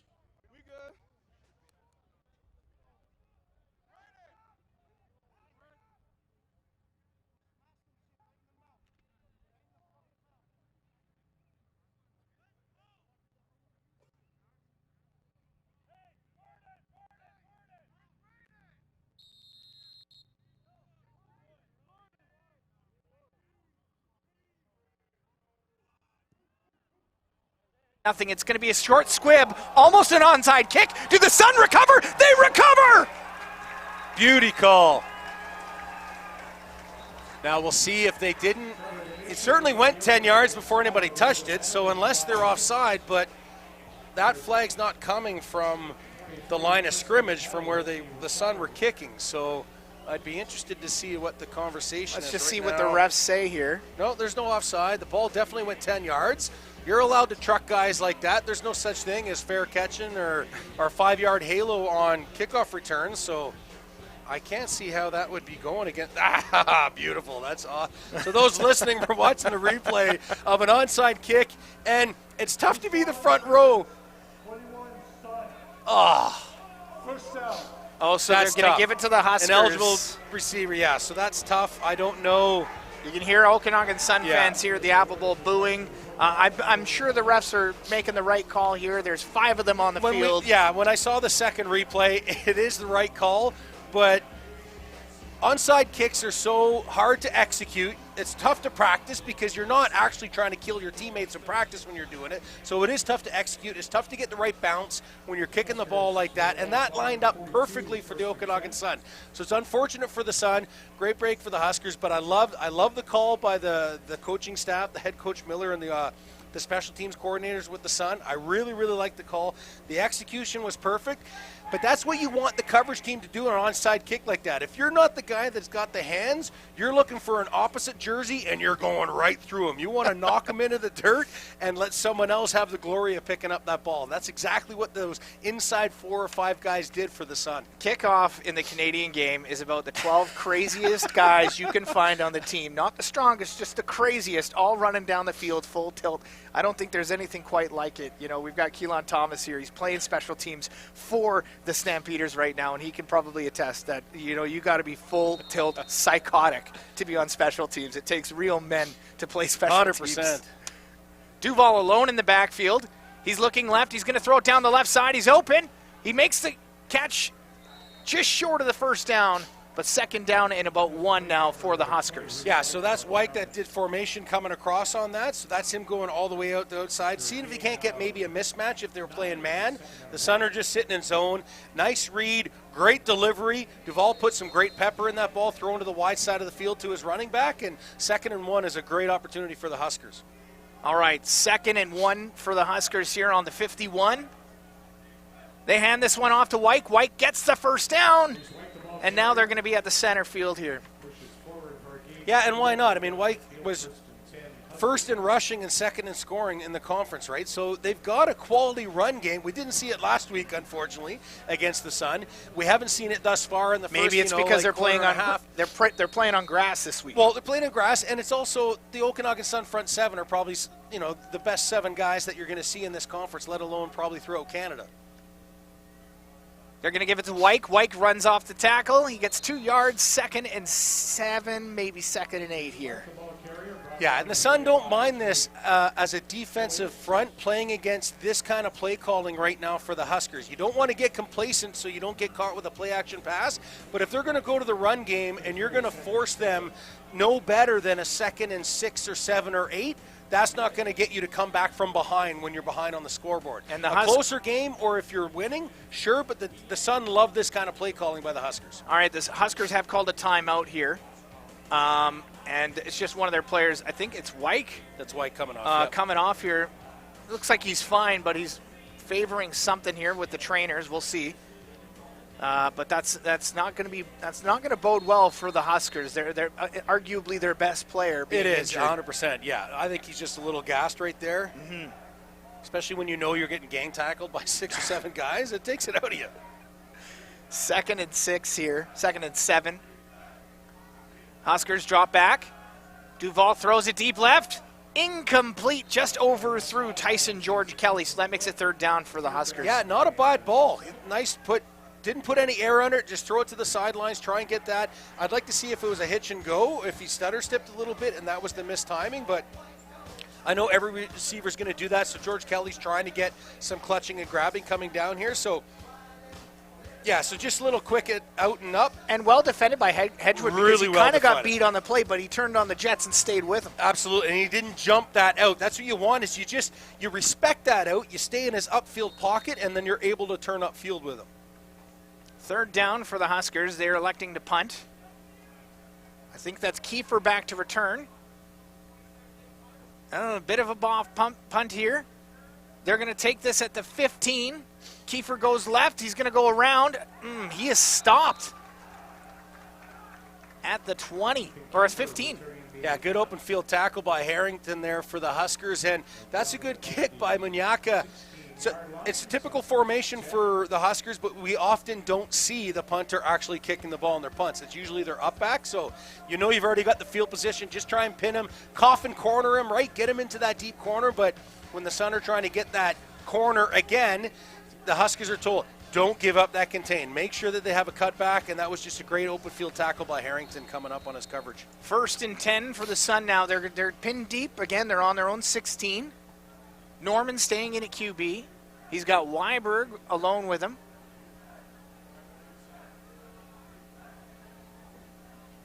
They give it to Weiberg. Weiberg runs outside. Gets about maybe 4 yards on the play to make it second down, but a good positive play for the Okanagan Sun. Yeah, just kind of a search read here, whether it's, you call it an RPO or whatever. It's just big on big in the line of scrimmage. I'd like to see more, though. Norman's facing away from the end that they're reading, right? He's looking strong. The run is going weak. You're not seeing what that defensive end's doing crashing, right? It's almost like it's kind of opposite on that, but it is Weiberg who most of the time can make that first guy miss, so second and mid-range isn't a bad start. 2nd and 6 for the Sun. Hunter Norman throws, it's caught by Melanson. Melanson gets the first down. Yeah, nice read by Norman, just sitting back in the pocket there. He knows where his receivers are going. He's just waiting to see, is it zone? So you got pressure coming off the end there. So you got Flynn, one of the top linebackers for the Huskers, if not in the conference. So coming off pressure on that. Again, the Sun are good at this, is that they throw towards that pressure, which is you want, because you might see a mismatch or get a guy open, whether that was man or zone. When Flynn's coming off on, I like that ball. I bet you Melanson is going to kick himself, because if he had one little straight arm on that, he's probably still running. Weiberg, the lone back. They play action to Weiberg. It's going to be a quick screen to Melanson. Melanson gets stopped behind the line of scrimmage. So great play by that defensive back. I believe that's Curtis Flynn. Yeah, that's Flynn again. Really solid play, sniffing that one out. Yeah, so that's back-to-back plays by Flynn. He put pressure on the quarterback, even though it was completed behind his shoulder. But now you see that open field tackle. I like that read by Norman, and what we're seeing is what Norman's doing now. He's calm in his throws. Those last 3 throws we've seen, he's delivered. He's got full follow through, and he's putting it in the position where the receivers can catch it easy and then turn upfield. But that was just a great tackle by Flynn. Norman with Weiberg in the backfield still. 2nd and 10. Norman looks to throw. He's looking left. He's looking right. He's going to throw it down the middle. That's caught before he's just shy of the first down. That one again, Melanson. And that's going to be only 4 or 5 yards on the play. Good discipline by the Huskers coverage and behind there. So it's just big on big for pressure. There's no blitz. They're not doing any stunting or anything like that. Play zone in behind. Make sure no one gets behind you deep, because that's where Norman was looking. He was looking to the weak side. He's looking to the strong side to see if his post route was open, if he got in behind the safety in the corner, which he didn't, and he just checked down. And that's good discipline by your linebackers and halfbacks when the play lasts that long and nobody gets open. Minute 46 to go in the half. The Sun leads 16-0. And there's another flag on the play here. 11 guys on the field again. Coaching staff for the Sun are going to be losing their minds right now. A playoff game and you can't get 12 guys on the field? Come on. We got Keelan Thomas, former Okanagan Sun D lineman, here shaking his head as well. So he knows what the coaches are going to be saying. Well, that gets you cut in his world, right? Yeah, you make sure your butt is on that field. He knows how crucial that is. Hang with us for the halftime report too. We're going to chat with Keelan and hear more about his first year in the CFL, and I think he's had quite the year with the Stampeders. Grady Hay back to punt this one. He's punting it deep. Returned at the 45. He's stopped. So good coverage by that Okanagan Sun punt team. Now it's 1st and 10 at the 45, on their own 45 for the Huskers. Yeah, not the best kick that we've seen so far for the punt team for the Sun. It was more to the middle of the field, certainly, that you want. You don't want it going to the middle of the field like that, because that gives the return team too many options. You always want to pin them closer to their numbers on that short side of the field, unless you got a kid that can boom at 50 yards. But that said, center of the field, it took a nice soft bounce, but again, when Rolock was able to take that and look upfield, there was 4 brown jerseys right in his face, respecting that 5-yard halo, and then no return. 16-0 for the Sun, a minute and a half to go in the first half in this BCFC semifinal. Duval looks to throw. He's going to make a quick pass. It's caught. He gets about 5 yards on the play. He keeps going. And there's a flag on the play before he's taken down. We'll see what the refs call that one. Yeah, I'm not seeing what the side judge. Oh, it looks like it might be face mask against the Sun. So when you start clutching in there, so I think they're going to call face mask. So that's an added 15 yards. We got less than a minute and a half in the second quarter, and you're allowing a team to march on you. Then you give them an extra free 15 yards. Oh, that's a really good break for the Huskers. But yeah, you can't grab that face mask. It's just so easy to. That's the problem. Well, when you're in a scrum like that, you don't know what you're grabbing, but you've got to understand that just keep your hands low, drive them backwards, right? You don't want to start clutching and grabbing when your hands are high, but yeah, kudos to the Huskers now taking advantage of mistakes by the Sun defense. 1st and 10 for the Huskers. They're at the Sun 42 now. Minute 26 to go in the half. 16-0 for the Sun. They're running trips on the right. Trips bunch, rather. That's thrown deep left, incomplete. A really solid play, though, from Michael Jordan, and that's why he was DB of the league, right? Yeah, and the Huskers aren't shying away from that. It's not like they're saying, oh, there's where 31 is. We've seen them go at Jordan 3 or 4 times now, right? So they're not shying away from that. But I would like to see, if you're going to go after the guy who is a ball hawk for the Sun coverage team, you got to look that guy off. You got to go first, second read away from him, and then see if you can catch him flat-footed. But if his first read is where Jordan is, he's going to be defending it all day long. 2nd and 10 now. Duval looks to throw. He's going to throw it out to the flats. That's incomplete. That one intended for Wyke, and they're going to want that one back because he overthrew him. Oh, he had real estate there too. So we've got blitz coming off the side there for the Okanagan Sun, and that's exactly where they threw to. You know, when you've got your halfback or linebacker coming off the edge like that, and you throw to your running back, who technically you'd want to see him stay in there in the pass pro, but when you leak him out right away, you're going to throw it, and you just overthrew him. He had a blocker downfield, and he had a step on that halfback, that strong side halfback. So for sure, at a minimum, that's a first down. If not, you're getting inside the red zone. 3rd down, they're going to punt. And it looks like Kiefer's going to stay back to return this one. Noah's getting a bit of a break. We'll see if they throw him in on offense here after this punt. The punt's away. It's a bit of a short punt. Out of bounds at the 20. And we've got 1:11 to go in the half here. Another flag on the play. What's that one, Jason? I think they're going to catch the Sun retaliating on there. We got a bit of a battle there between the Huskers and the Sun. I think it was Hickenbottom for the Sun might have threw the Huskers to the ground there. And regardless of how wrong or dirty the guy is that's up against you, the refs always see the second guy. They always see the retaliation. Yeah, but coach doesn't matter, right? So he did this to me. Yeah, but the refs always see the retaliation, and that's what's costing the Sun right now. 1:11 to go here in the first half. We have 2 fouls. Unnecessary roughness, number 4, Sun. Unnecessary roughness, number 72, Sun. Total 30 yards, first down. Ouch, 30 yards. So my bad for Hickenbottom, because it was actually Statham and Windsor that got those 2 penalties. And they're going to be pinned real deep now. It's near the end of this half. 16-0 for the Sun here. Here at the Apple Bowl, too, there's going to be wiener dog races at halftime. I just want to point that out. Don't even know what it's for, but hey, wiener dog races? That sounds like a lot of fun. So there's still plenty of time for you to get down to the Apple Bowl to watch this game here. If you're in Kelowna, driving around, just thanks for joining us on the broadcast on AM 1150. Plenty of time, though, to get down here and to see the second half because it's a close football game. Sun going to be starting on their own 1-yard line. 1st and 10. Norman looking to throw. He's going to throw it deep left. That's caught by Kiefer. Pretty close. But he was. Oh, no, he's passed. Sorry, I thought it was short of the first down. Yeah.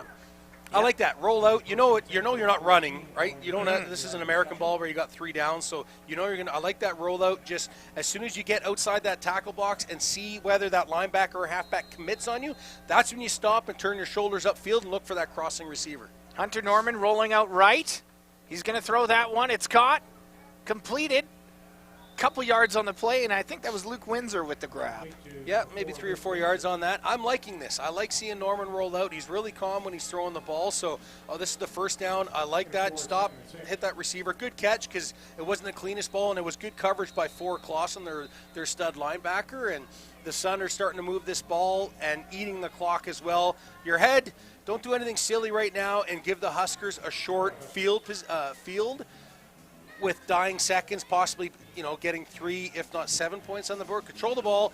Make sure you don't give it back to them. Keep getting these first downs. Get into the halftime in the locker room and start making adjustments of what you're going to do to them in the second half. 51 seconds left to go here in the first half. The Sun lead 16-0. The Huskers have called a quick timeout.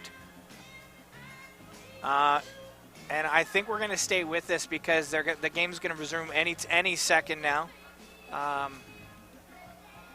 You can see Travis Miller having a quick conversation with Hunter Norman. Hunter Norman making I'm pretty sure it's his first start at quarterback, but he's really proven himself over the past few weeks, making key plays at key moments and playing clutch football. So not surprising that he's getting the start today. Yeah, he's been playing really well, and even as he's progressed in this game alone. First quarter, he's looking a little shaky. A lot of the balls were low and in the dirt, and now every pass has been calm, collected. He's following through, and he's delivering right in between the numbers. Noah back in the game here in the backfield. You can see all these Huskers keying on Noah right now. Norman drops back to throw. Norman looks deep. He's going to throw it deep down the middle. Ooh, that looks like it was picked. Almost. No. Almost.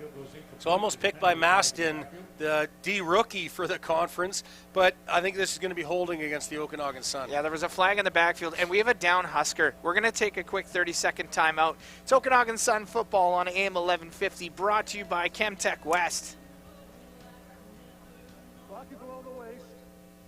70 Sun. 15-yard penalty. Down will roll. Third down.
Apple Bowl this afternoon. The Okanagan Sun leading 16-0. 8 of those points coming from the defense. So they've had a strong game for the Okanagan Sun. Looks like we had a down Husker. That's number 77 there, Ange Michael Stephen Milan. Hope he's all right. Looks like he could be out of the game, but we won't see until later. He's putting a bit of pressure on his legs, so we'll see if he's able to hate come seeing back. guys get hurt, though. That's the toughest part of the game, personally. Grady Hay back to punt this one in his own end zone. 43 seconds left to go in the first half, too. Sun leads 16-0. Hay is just going to keep this one. It looks like he's going to down it in the end zone before slipping Lost and his footing almost a little bit there, but just yeah. kind of causing the entire Okanagan Sun sideline to just stress out just a touch. Not quite how you want to see you're conceding the 2 points to look, but yeah, it's better than giving the Huskies a short field, allowing them to get some kind of confidence where they can get 3 or 7 on there, give them a quick 2, get the field position back, get them out off the field into the halftime and start making adjustments. Both teams, I mean, that's how this game could be won, too, with adjustments. The way that the Huskers have come out today and played football, a completely different team than last week. The Huskers really coming to play. I'm just been really impressed with this team. After getting, they had a lot put up on them last week, and even when they played the Sun in week 2, for them to come out and play the way they have today has been nothing short of exceptional. 39 seconds to go here in the half.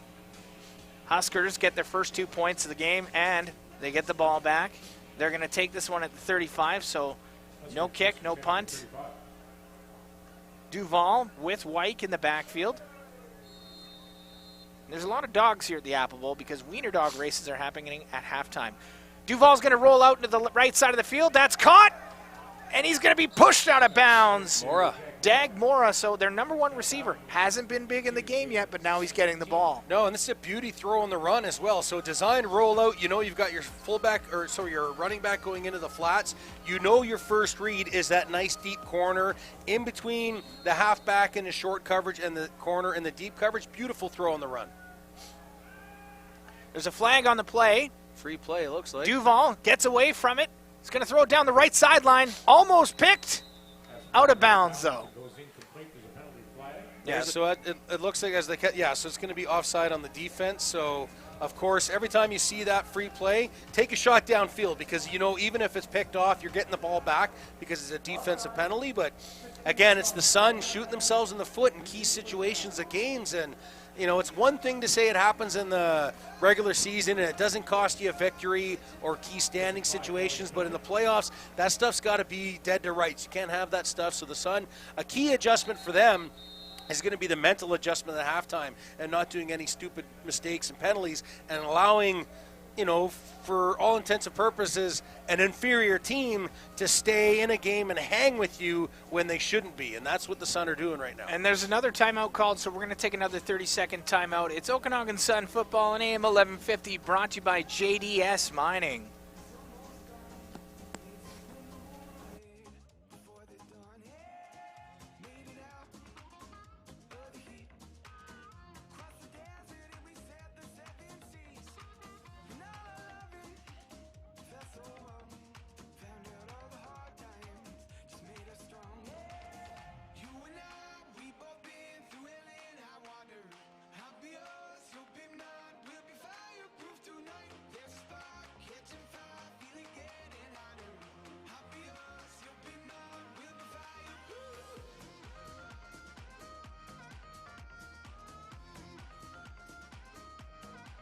To 2, hosting the Valley Huskers from Chilliwack. It's the BCFC semifinals here at the Apple Bowl. It's been a tightly contested game. Now the Okanagan Sun have taken a lot of penalties to make it 1st and 5. That's Duval who came off the field. Fever just went in at quarterback, so we got a quick quarterback change so here. So a QB change. Fever is coming in. Lucas Fever. Fever drops back to pass. Throws it up the middle. That's caught! Whoa! After getting hit by 2 guys, TJ Robertson.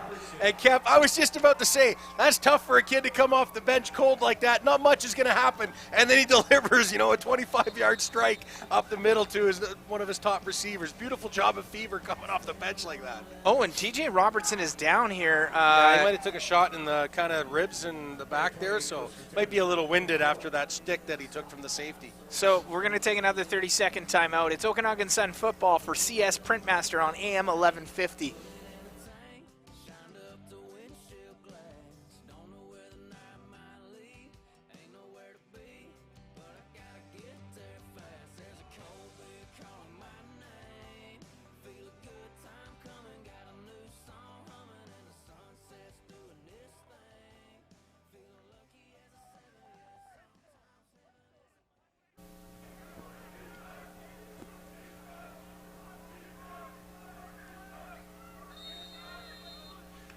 Fever drops back to pass. He looks left. He's going to throw deep left. That's caught! The Huskers are driving. Is that Rodriguez? Rodriguez again. That's 3 big catches that kid's had this quarter. The Huskers driving the football. Now it's 1st and goal with 12 seconds left in the half. Down 16-2, but 2 big plays from Fever and to he's his not receivers. a big receiver as well. So on that corner route, he's pushing that defender on his back, right? Like it's like a basketball rebounding play. He's making sure that he has to come over his back to make a play on that. Awesome catch. Fever looks to throw down the deep side of the end zone. Incomplete. Well defended by the Okanagan Sun by Tariq Brown there. Beautiful ball. Yeah, a really nice ball, too, from Fever's got a cannon. Yeah, so we got a flood situation. You got 3 receivers to the strong side, 2 the weak. That's the 3rd receiver in. So that's the number 3 receiver doing that kind of that deep corner route. Put a nice spot. I mean, if you want to be super picky, it was probably 2 yards underthrown because if you keep throwing that receiver to the corner, that's a touchdown for the Huskers. Fever in at QB now for Duval. There was a quick QB change. Wyke with him in the backfield. It's 2nd and 3. 2nd and goal, 3 yards to go. Down 16-2. Fever drops back to throw. He throws it down the left side. It's a touchdown for the Tyson Robertson. George Kelly. I think it was 8 Robertson. I believe Or is it 0 or I think 8? it was Tyson George Kelly. Well, so sorry. They looked so similar, 0 and 8. That was Tyson George Kelly in the flats. Beautiful. There. A really nice little out pattern there. Yeah, so you're just pushing that coverage. You know you're going to be in man in a situation like that. So you push him, make him on his back pedal. Yeah, good call, Kep. It was George Kelly. And then just boom, perfect timing, throw it to the corner like that. Ladies and gentlemen, I just heard a good job kept from Jason Casey. It's 16-8 now for the Okanagan Sun. And the kick is up, and it is good to close out the half. It is 16-9. I would not want to be the defense going into the locker room right now with Coach Haynes and his assistants. Awesome job for the Huskers, being patient, taking opportunities where the Suns opened the door and just went, here you go. We're going to make some mistakes. Well, and if you look at momentum, it is all in Huskers' favor. The Okanagan Sun taking their time getting off the field. The Huskers running off the field, excited. We've got an exciting second half coming up here at the Apple Bowl. It's 16-9 in the BCFC semifinals. We're going to take a 6-minute break here. Then your halftime report is coming up where we're going to chat with Keelan Thomas from the Calgary Stampeders. But he's also a former Canadian Bowl Championship winner, so he's going to tell us a little bit more about that. So see you in 6 minutes.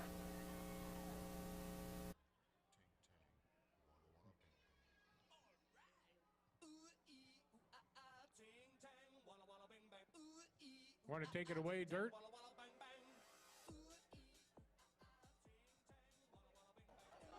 Check. All right. We are ready for our annual candy candy run, candy scramble. Right now we're just laying out the candy along the 40-yard line. And starting on the 10-yard line, the 5 and under. And back here on the very full goal line, we've got the older kids. Back up. Come on, start.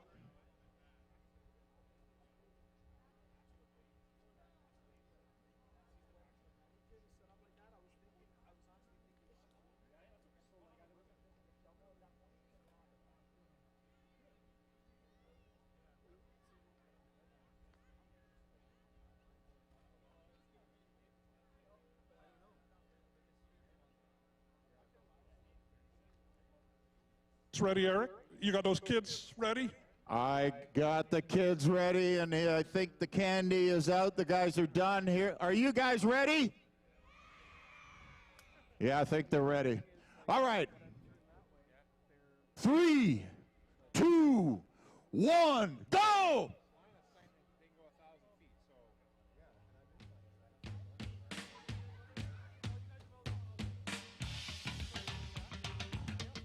Eric, someone's got a pack sack. Is that legal? Knapsacks, hats, big pockets. All right, well, the kids are picking up. I think it's time to go to the other end of the field to Dirt Man. I understand you got to put a little mustard on those wieners. Hey, we're pleased to have the wieners out this afternoon at the Apple Bowl for the inaugural Dachshund Wiener Dog Sprint. Heather, from the association, you take her away. Hello, everybody.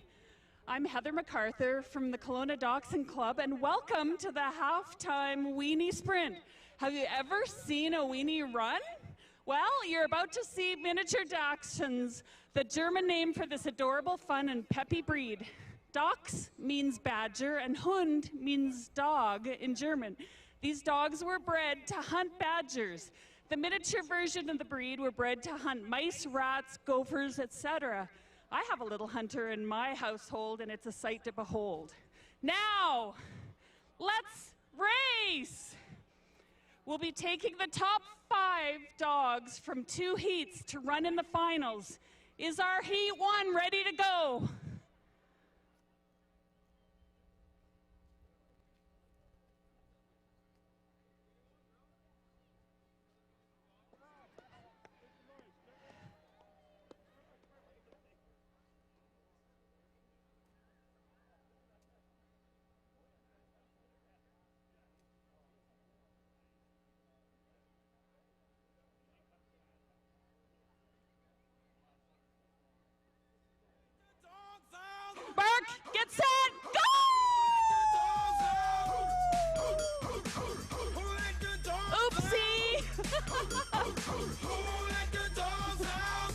let the dogs Ready out. for heat number 2.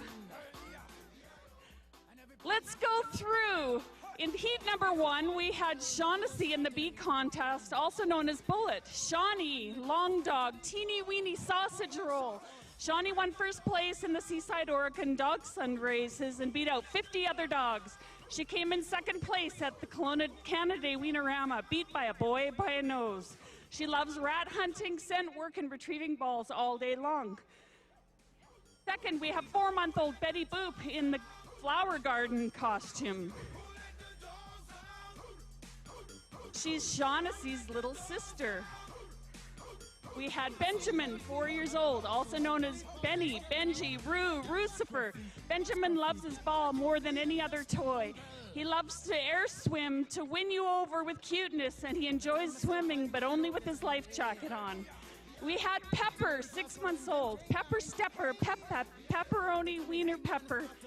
Pepper has an Instagram account. Everybody loves Pepper, and Pepper loves all the attention. Next, we had Charlie.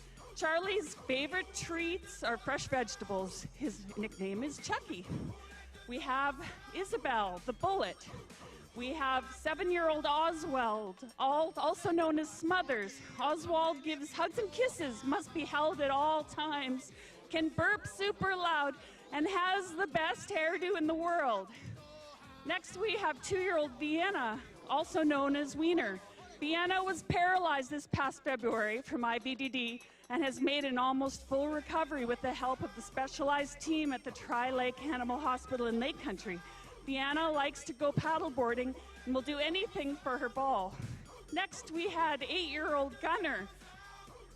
Gunner's also known as Gun Gun and Baby Boy. Gunner loves big dogs. The bigger, the better. He thinks they're all his longtime mother. All right, now we have our second heat on the line. Our first dog to introduce is Cooper, also known as Coopy the Coop, Monkey Man, Cooper the Pooper. Cooper loves belly rubs and will walk up to anyone and roll over on his back for one. He loves to cuddle, and his favorite food is red, sweet pepper bells. He loves his stuffy toys.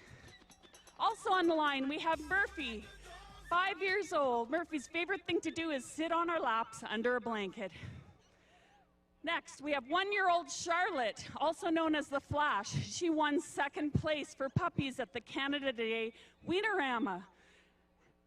We also have Ruby, 1.5 years old, also known as Ruby Dooby, Ruby Roo, and Roo. Ruby is a full-time salon pup who spends her days being spoiled by all her mom's amazing clients. Next, we have Sadie, also known as Sweet Potato, Sadie Snakes, Sadie Cakes. Sadie won first prize in the contest costume in Oregon at the Dachshund Festival. She's bionic. She has surgical plates in her front leg from when she broke it in 2021. Next, we have Sullivan, also known as Sweet Sullivan. Sullivan is a super fast runner, loves his ball, sleeps on your head, and is a sweetheart. Next, we have 6-year-old Ginny. Ginny is also known as Ginny Weasley. Ginny is named Ginny Weasley after Harry Potter due to her birth litter of 7 little Weasleys. Next, we have 4-year-old Archie, also known as Archibald. He's obsessed with fetch, he's adorable, and she has 3 big brothers and sisters. Last, we have Viper, 7 years old. One of her puppies is racing against her Benjamin. And now, here we go. Let's hear it for heat number 2. On your mark, get set, and they've already gone. Woohoo! Let's hear it for these dogs. All right, so now we're going to take our... I even attended even in the CFL, but hopefully we can continue moving forward doing that. Well, you know, you really showed something.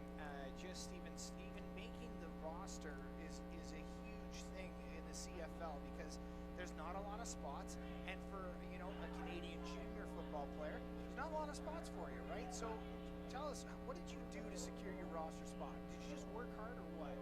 Honestly, just in training camp when I first got there, I was just, I wanted it. Like, I wanted to be there. Like, I had a reason, I had a why. So when I got in training camp, even though I made a mistake, I made sure to not get over my head. I always made sure to keep moving forward. Ted Lasso, be a goldfish. 100%. Like, you just got to keep working hard no matter what. Have faith and just work. If you really want it, you'll get it. If you just got to work hard. And first off, you made the roster, but then game over game, you seem to have improved, and that's kind of what's important. You play for special teams, Yes.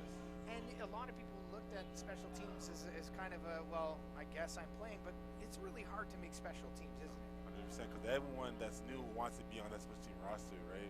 So I'm grateful that I made it, and that I'm continuing moving forward, helping my teammates for Calgary St. Peters.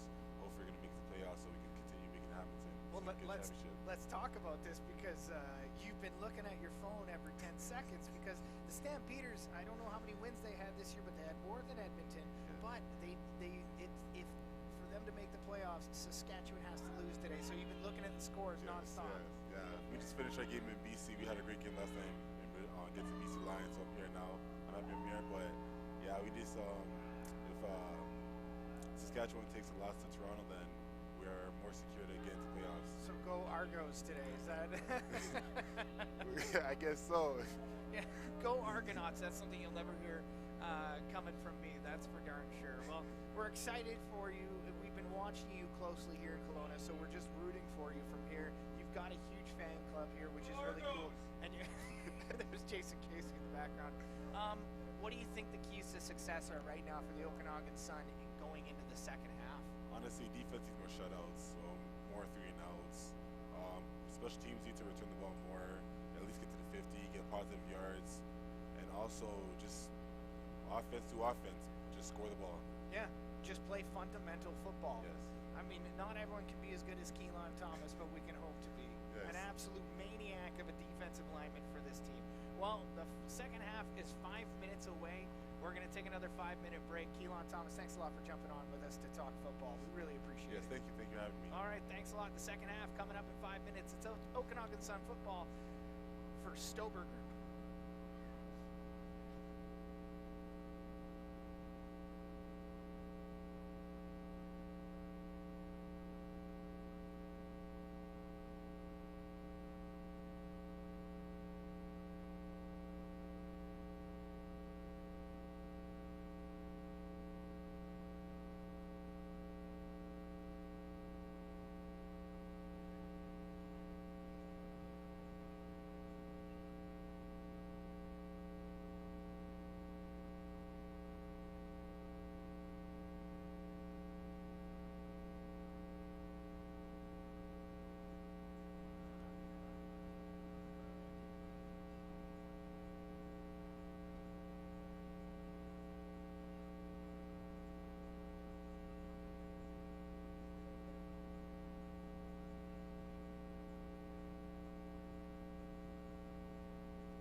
second half is about to get underway in this BCFC semifinal. The Valley Huskers hang in there. One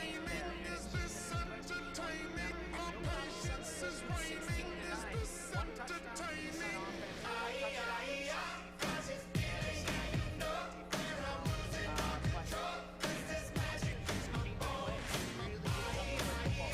Well, they've been staying patient, right? Like,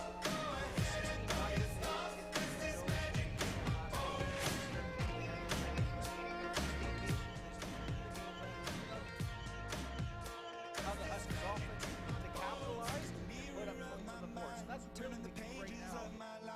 Walking the path so many paced a million times. Drown out the voice. They have a game plan as well. Start executing it and start putting, the pedal to the metal here. Like, get ahead of this team, put that foot on their throat, and don't let them up off the turf. It's going to be an interesting second half here.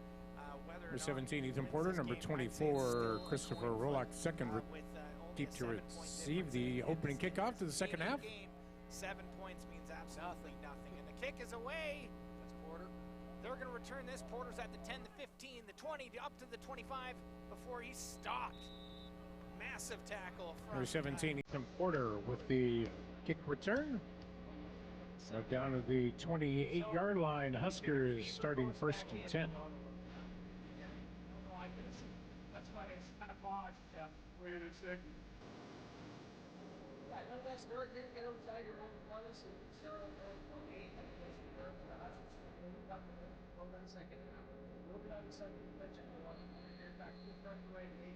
Lucas Fever remains in a quarterback for the Valley Huskers.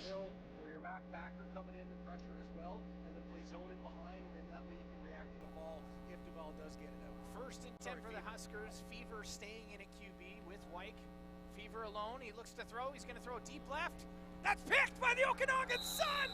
Pass is intercepted by Michael number Jordan, 31, Michael showing Jordan, why Okanagan he Sun deserves to football. be the best DB in the BCFC. And I was going to say, while this ball was in the air, I don't like it because it's a timing route right away into double coverage. You've got no one else there to either make that halfback sit tight or put pressure on that corner to release like that.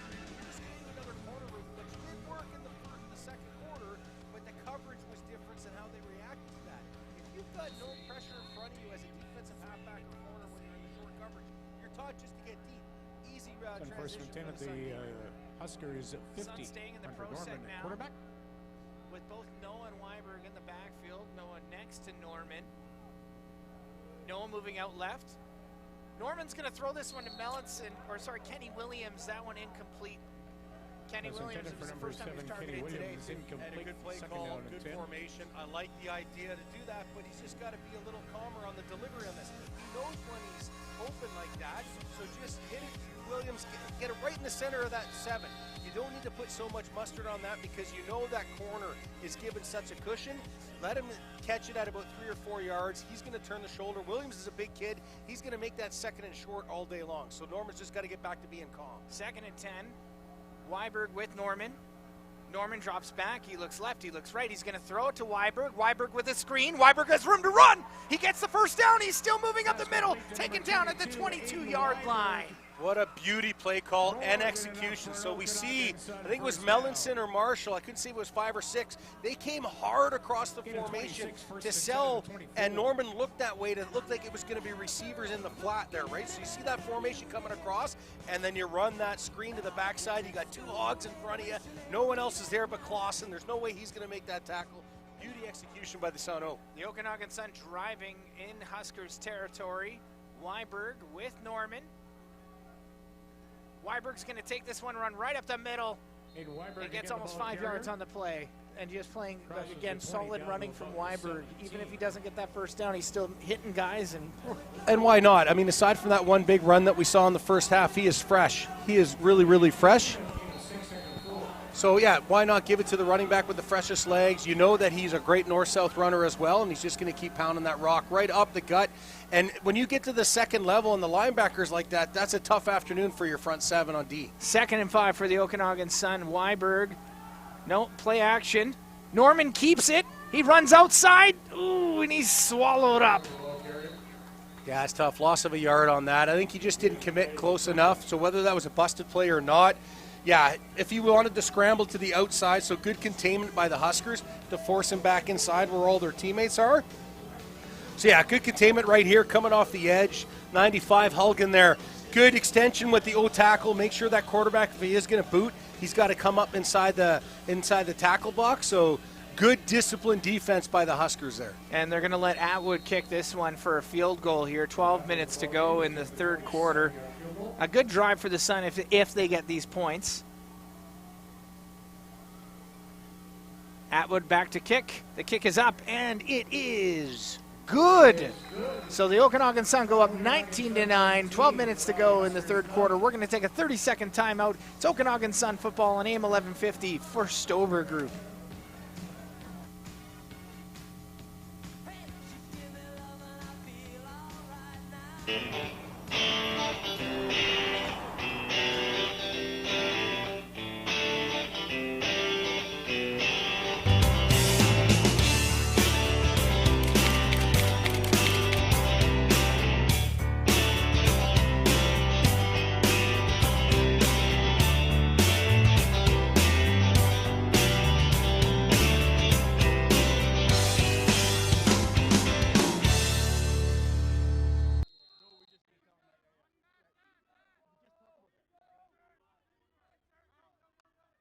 Onside kick from the Sun. They're going to hand this one off to White. White gets a couple of yards before he's taken down. Braxton Rudneski with the tackle. Yeah, the Huskers keep coming back to this play. Again, you've got Halsey, that number 3 receiver, coming across in formation and creating that fullback scenario for White. I don't like it because it hasn't been effective. That slot back formation coming across for the Huskers, getting in that weak side B gap to the second level, has been ineffective for the Huskers right now. They got to start doing something else. Fever in at quarterback for Duval. Fever rolls out to the right. He's under pressure.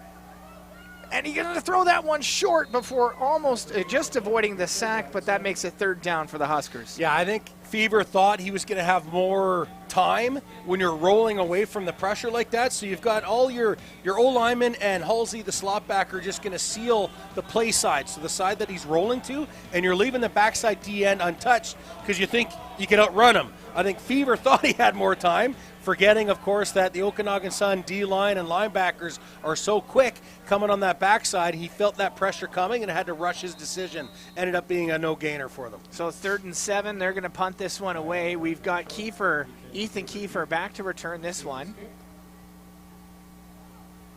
They get it away after avoiding the sack. Kiefer returns this at the 40. He's down at the 42. Once that knee drops, right, when you're returning, that's it, right? Yeah.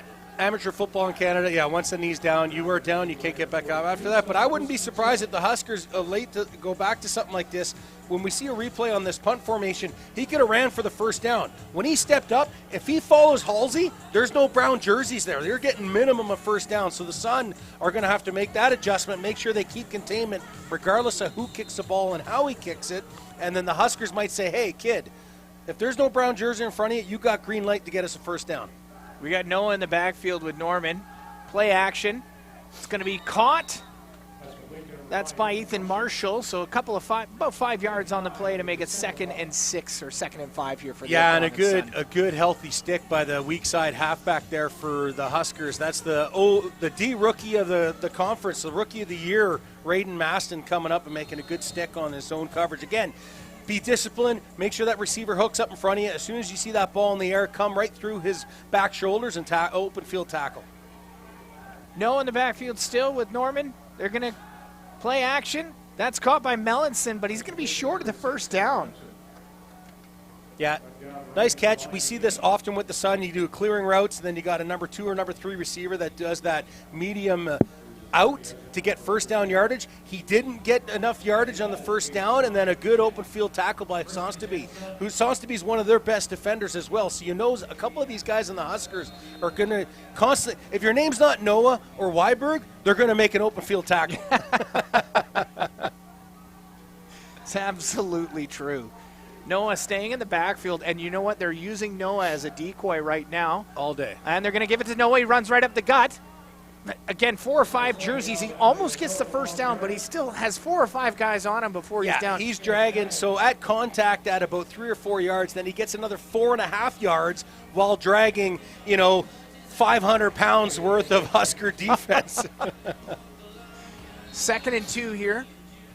They're in Huskers territory at the 50. Sun going left to right. We're here at the Apple Bowl for the BCFC semifinals. Sun lead 19-9. Opened up the scoring with a field goal in the second half. Play action. Norman's going to throw it to the right side. Kenny Williams goes in and out of his hands, incomplete. Well defended by Christopher Rolak there. One of their better DBs as well. Exactly. He's right in the hip pocket. It's just thrown a little behind Williams. Williams is a big body, so if you put it in a spot where he can shield his body from the defender, Williams will catch that all day long. So little behind him. It allowed Rolak to kind of strip his arms through him and knock that ball loose. And Norman is staying in, so the Sun are going to go for this one on 3rd and 2. Well, now 3rd and 2, you've got the best O-line. We harp on that all season. You're already on the Huskers side of the field. I like this call. Unless you're trying to entice them to jump off defense, I like this situation. Nolan Weiberg in the pro set. There's a flag on the play. Oh. And this one looks like it's going against the Okanagan Sun. Let's see what the refs call it. Oh, it looks like it. Let's see. Coach We've Miller. got a false start on the offense. Coach Miller's going to be livid. Yeah, I'm looking over at the sideline. I can't see Coach Miller yet, but hey, got to stay patient, I guess. Well, yeah, you got to stay patient, but when you're putting the trust in your O-lineman to do a 3rd and short in a playoff game, you want it executed 100%. You don't want these mistakes. You don't want this jitters where you're jumping. Even if you think the defense is going to get a step on you, you've got to execute that 3rd and short if the coach is going to call it for you. All right, so it's 3rd and 6, 3rd and 8. They're going to punt now. Grady Hay back. He's seen a lot of work today. They're going to punt this one deep over the back of Christopher Rolak. Rolak runs on the outside. He's at the 10, the 15. He's up to the 20 before taken down, just clipped by the legs by, I'm not sure who clipped him, but it looked like it was number 23. I think that was Ferreira. I think you're Yeah, correct. it was 47 Ferreira coming up. Good patience. Again, he's trying to push that containment of the Sun. The Sun have good speed, and I think he probably would have got an extra 10 or 12 yards if Ferreira didn't catch him on that little kind of, as you clip his heel and knock his feet together, that's always going to trip a guy up. So good coverage, nice kick, but good return by Roca. Or Rolak, sorry. I heard you. Not Roca. Roca, he wasn't on the field. No, he was not. 1st and 10 for the Huskers, going right to left. Fever in a QB. Fever's looking to the right side. He's out to the flats. It's completed. Stiff arms the defender. That's TJ Robertson. He's had a great game so far for these Huskers. Yeah, good stiff arm to the halfback in coverage. They're right to his forehead. That's exactly what you want to see. Again, as a defensive coach, I always taught my guys, if a receiver or running back is going to give you that arm, you rip it out of the socket. You grab hold of that forearm and bring them down to the ground by that one arm only. They won't stiff arm you again. Coach Jason Casey telling it like it is here on the Sun broadcast. Fever drops back. He's looking left. He's going to go throw it deep left. Incomplete. And, TJ Robertson, it was just overthrown him on that one. Yeah, and good coverage for Hedgewood there coming out. In the hip pocket, again, yeah, if it's maybe a yard taken off that ball or a little more air underneath it, then Robertson's able to run underneath that, but that is really good coverage. Disciplined coverage right in the receiver's hip pocket by Edgewood, making sure that if you're going to go up for that ball, I'm going to be there with you to either pick it or knock it down. 3rd down for the Huskers. They're going to punt. We've got Kiefer back to return this one. Now, they had Elyon Noah returning punts last week and the week before, but this week not so much. Kiefer's got this one out of bounds, though, at the 52-yard line. So the Sun starting in their own 52 now. 7:10 to go in the 3rd quarter. It's a BCFC semifinals between the Okanagan Sun and the Valley Huskers here. 19-9 for the home team here at the Apple Bowl. Yeah, we've seen a bit of good and bad for both sides of the ball for both teams right now. Unfortunately for the Huskers, The Sun now are starting to regain some of that field position. We'll see if they can't start churning some big plays on the offense here against them. Noah and Weiberg staying in the backfield in the pro set formation here. They give it to Weiberg. Weiberg runs left side. He had blocking, but he just kind of lost his footing after getting 3 yards. Yeah, he's going to kick himself on that because that's a good stick by Noah coming in there. So you fake that kind of toss step, and then it becomes a counter step with Noah becoming that fullback going into the strong side. So you think they might be trying to run something weak. You do a counter step. Noah goes up to that B gap as a fullback, sticks that linebacker, and Weiberg wants to get back in there so he can read that block and either go inside or outside. Norman gives it to Weiberg again. Weiberg runs on the outside. He has room to run. He's got to the 40, down to the 35. Huge run for Weiberg. Exact same play. Yes. Exact same play. Weiberg keeps his feet and reads what they do against Noah. He decides, thanks Noah for going upside. I'm going to bounce outside because there's no white jerseys there. And Noah ran up that gap too. Yeah. He didn't have to block anyone, so he made 4 or 5 guys come his way to open up that outside. But we didn't see on the replay is what he does. He makes a play downfield because he's sealing a linebacker, right? It's not his job to block the D-line. That's the O-line's job. So he did his job making sure the linebacker couldn't flow. They're going to give this to Weiberg again. Weiberg runs up the middle, gets the first down, almost 20 yards on the play. Another first down for the Okanagan Sun, back-to-back. And quite realistically, that's a touchdown-saving tackle by Flynn here. So we see the linebacker flowing. He's got to come from the strong side of the field looking for a back cut and have to make that shoestring tackle against Weiberg. Also want to say kudos to the Huskers. They've been showing their support for breast cancer awareness this month. They've been wearing pink towels, pink gloves, and it's been cool to see. Noah staying in the backfield with Weiberg. They're going to give it to Weiberg. Run on outside. Weiberg has room to run. He's taken down just short of the first down. So yeah, one of the other stalwarts on defense for the Huskers, Ofosuhene there, coming across, making that, again, tackle from behind. But what we're seeing is the Sun aren't doing anything special right now. It's been the exact same formation and darn near the exact same run play every single time. They're just saying, hey, we're going to trust our O-line and our receivers blocking downfield. We're going to keep the 2 best running backs we have in the backfield, try and stop them both. And right now the Huskers aren't. Noah and Weiberg staying in the backfield. Norman gives it to Noah. Noah runs outside. He's got room. He gets a touchdown! So how clever is that by the Okanagan Sun? They've run pretty much the exact same play the whole way down the field, but on this last play, they switched the positions of the 2 running backs. So now Noah's got the fresh legs because he hasn't been churning out yards like Weiberg did. Weiberg's now the fullback, and Noah's saying, thank you very much, pay dirt. What an outstanding beautiful tandem. execution drive. Now that makes it 25-9 for the Okanagan Sun. 4:25 left in the third quarter. We're going to take a 30-second timeout. It's Okanagan Sun football for CS Printmaster on AM 1150.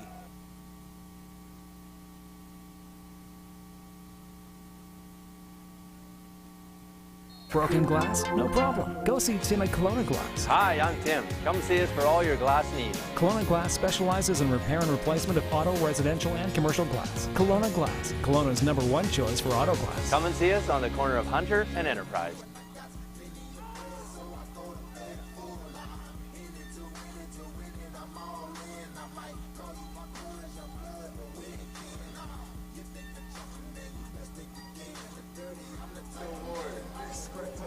Well, the Okanagan Sun running on all 6 cylinders right now, and we've got Keelan Thomas with us. I think he's excited because basically if the Saskatchewan Roughriders lose today, he goes to the playoffs with the Calgary Stampeders, and I'm trying to check the scores here. Less than a minute left, Kep. Oh, my goodness. Argos are leading 28-26 with less than a minute left. So, Keelan, we're rooting for you, pal. Former Okanagan Sun defensive lineman and Canadian Bowl winner, Cullen Cup winner. A lot of these guys in the field looking to do the same, defending the Cullen Cup here at the Apple Bowl, leading 26-9 in the third quarter. It was looking pretty close there about 10 minutes ago when the Okanagan Sun were only leading 16-9, but after the field goal, after the touchdown, it's been looking pretty difficult and a bit of an uphill battle now for these Valley Huskers, especially with Noah and Weiberg both being heavily in the run game now. Yeah, the Okanagan Sun offense is starting to find their groove, which is what you don't want to see when you're on the road trying to upset them. But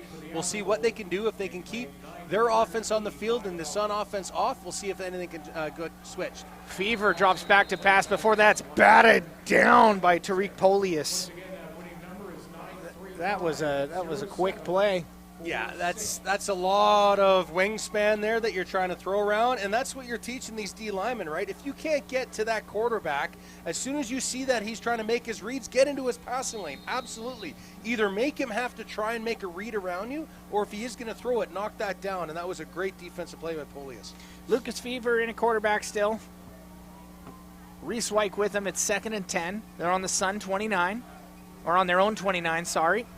He's going to throw it deep. That's caught! Peyton Lake with the grab. We haven't heard that name because that's another top receiver for the Huskers is Peyton Lake. He's a good receiver. He runs really good routes and good hands.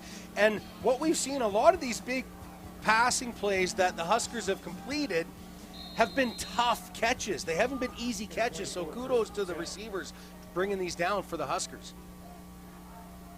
1st and 10 now. They're still on their own 54-yard line. Fever's going to throw it way out to the flats. That's caught.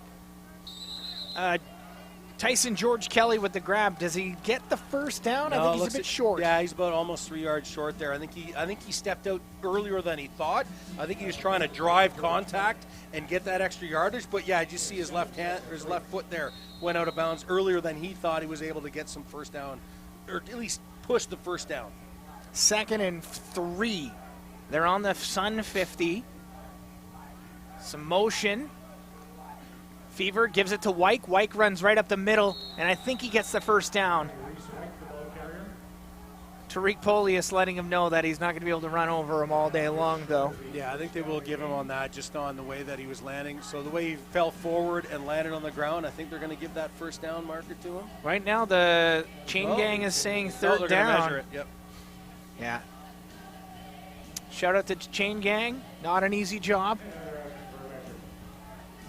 5 referees here today as well for this BCFC semifinal.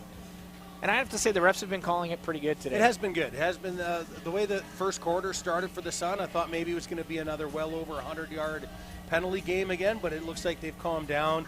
Refs have kept the hankies in their pockets, which is what we want to see, especially in a playoff game. Let the guys just play. Let it be decided between a brown or a white jersey. All right, so the chain gang is being brought out to see if it's a first down for the Huskers. It looks like it is short. By half a football.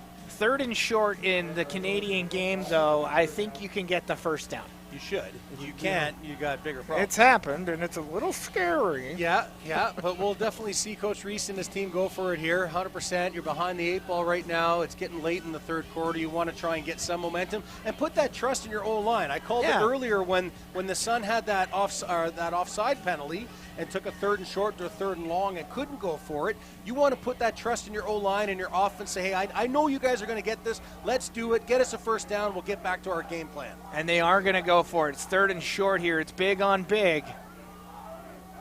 This is intense. And they got Robertson as quarterback. TJ Robertson at QB, so likely a sneak. We'll see what they do. Yep, Robertson's going to sneak it, and it looks like he's got the first down. Let's see. I'd say they got enough. I didn't like the surge or the push.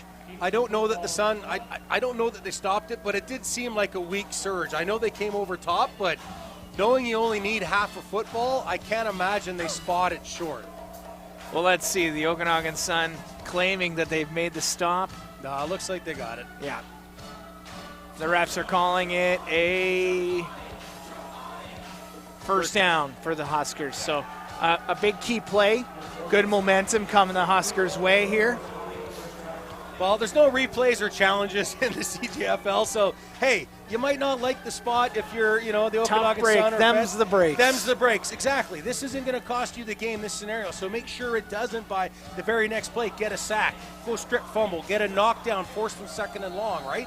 That's your job on defense. Don't think about the fact that you just gave a 3rd and short. I mean, they only needed half a football. They'd be pretty impressive if they couldn't get it. But forget about it. Get your defensive call, break the huddle, and execute the next play. Be a goldfish. 2 minutes and 16 seconds left in the quarter. Sun lead 26-9. Fever drops back to throw. He's going to throw it down the left side. That's incomplete, in and out of the hands of Tyson George Kelly. Yeah, George Kelly was thinking of turning upfield before he secured that ball, right? He knew that he was going to get hit, so he's thinking, okay, I'm going to turn up to the inside, but I was thinking before I caught the ball, and that's what you can. You got to secure that football first, then make that guy miss. 2nd and 10 now. It's been a long drive here for the Huskers. Fever making some key throws, key grabs by receivers, by TJ Robertson. 2nd and 10. Fever drops back to throw. He pump fakes. He throws it deep left. And there's a flag on the play. There's probably PI on that. A little too much hand checking. I think if that hand checking there, so it was Michael Jordan. Yeah, on so him. on that coverage on Jordan, what I'm looking at on the side or on the replay here. So for those listening on the radio, what we're seeing is the hand checking for Jordan seemed to be outside his shoulders, right? If he was hand checking the inside, I bet you this doesn't get called. Yeah, so Jordan can say, no, it wasn't that bad, but when the refs see your hand, they're going to call that every time, right? When they're seeing this, they're going to call that. So you want to get your hands inside, check them. But yeah, so Jordan can complain all he wants, but the refs are going to call that every time. So it's 1st and 10 for the Huskers. Fever gives it to White. White goes up the middle. He makes a couple of guys miss. He's going to get a few yards on that one. 2nd down, Huskers. Yeah, Romario Reed kind of had him dead to rights here. He's coming off the edge here, but he was a little too high and off balance and couldn't secure that tackle. I think if he was a little more squared up, that's tackle for a loss instead of 2nd and 6. But I feel like they've done a great job of just keeping Reese White out of this game. You know, he hasn't. 100%. We haven't been saying his name that much. He hasn't had a big breakout run yet. Couple plays here and there, but yeah, he hasn't been earth-shattering for sure. Fever drops back to throw. He looks down to the right side. It's caught. 1st down. Dagmora gets the completion. Nice ball here too. So we're going to see 3 receivers to the wide side, 2 to the weak. We're going to see that deep out. So again, get close to 1st down marker, but Fever's putting that ball in a spot. So you call that low and away. So it kind of drifts the receiver back to you, but it gives enough separation from the defender where he can turn the corner. Even though he caught it short of the 1st down, he can now turn upfield and get the 1st down. 1st and 10. They're on the Sun 24. They're driving. Fever drops back to throw. It's caught. They're going to get the 1st down. That one caught by Peyton Lake. Just only his 2nd reception of the game, who's one of their best targets. But again, he's just going to sit in that deep hook right in between the zone coverage. He's going to get in between that halfback and Sam linebacker, sit down, give the target to the quarterback, and as soon as he delivers, turn upfield and keep moving those chains. So again, an outstanding drive for the Huskers right now. Lucas Fever getting a quick update on the play. So his boys are staying right on the line, ready to go. 1st and goal. They're on the 9. Fever drops back to throw. It's caught. He's taken down at the 2. That's, again, Tyson George Kelly. So a lot of positive plays, a lot of positive yardage here for the Huskers. Yeah, so you're ending the 3rd quarter here on a positive. You're now, 2nd and goal from the 2-yard line, 2.5-yard line. You've got the Okanagan Sun defense on their heels. Who's going to step up now, right? Someone's got to make a play, either tackle for a loss, or if they're going to do, knowing that they're only on the 2-yard line, are they going to do a play-action pass, hoping they can get some misdirection or separation on the coverage, and then come back to a run play. So we'll see what the defense can do for the Sun. Yeah, and that brings us to the end of the 3rd quarter. It's 26-9 for the Okanagan Sun, and we're going to take a 30-second timeout. It's Okanagan Sun football for Chances Casino. Check your number again. The winning 50-50 ticket is 935-0746. 935-0746. Worth $985. Your money's waiting for you at the front main gate. Again, the number is 935-0746.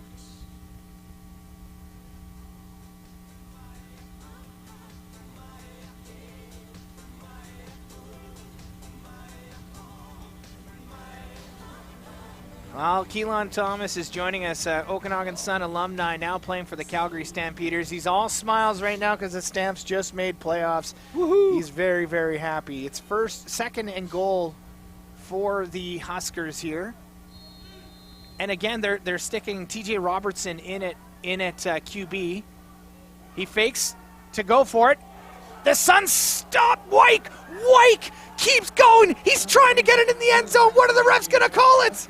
Wow. Touchdown! Wyke would not go down. I wonder if Wyke's got some rugby experience in him, because, yeah, this is just, so that's the second, that's the third, that's the fourth, fifth. He had 5 guys bouncing off him. Wow. I mean, again, we said it earlier, Reich and Noah are these kind of running backs that no chance if it's one-on-one that you're bringing me down.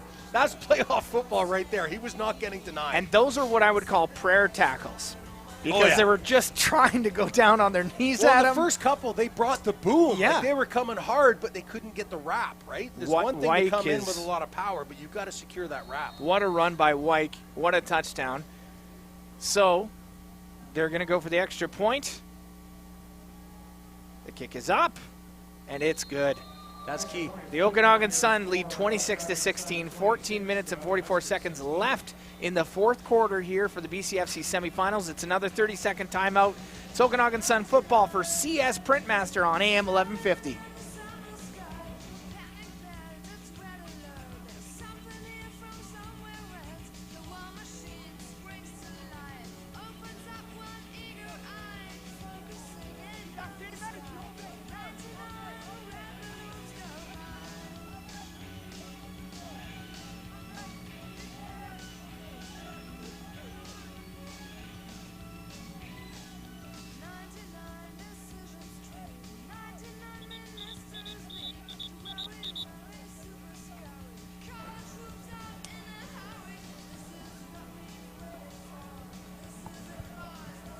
Fourteen minutes and 44 seconds left to go in the game. The Okanagan Sun lead 26-16 after the Reese Wyke touchdown. It was a nice little screen pass after Robertson had actually faked to go for it. So good drive, though, from the Huskers to stay in this game. Well, that's it. Yeah, exactly, Cap. So good play calling, because it was the same formation that we saw in their third and short, and they ran the same slot back coming up as a fullback, but then bounced Wyke out, and that's where they do that quick little flare pass. So good play calling and good time management by the Huskers, because they kept the Sun off the field. Noah back to return.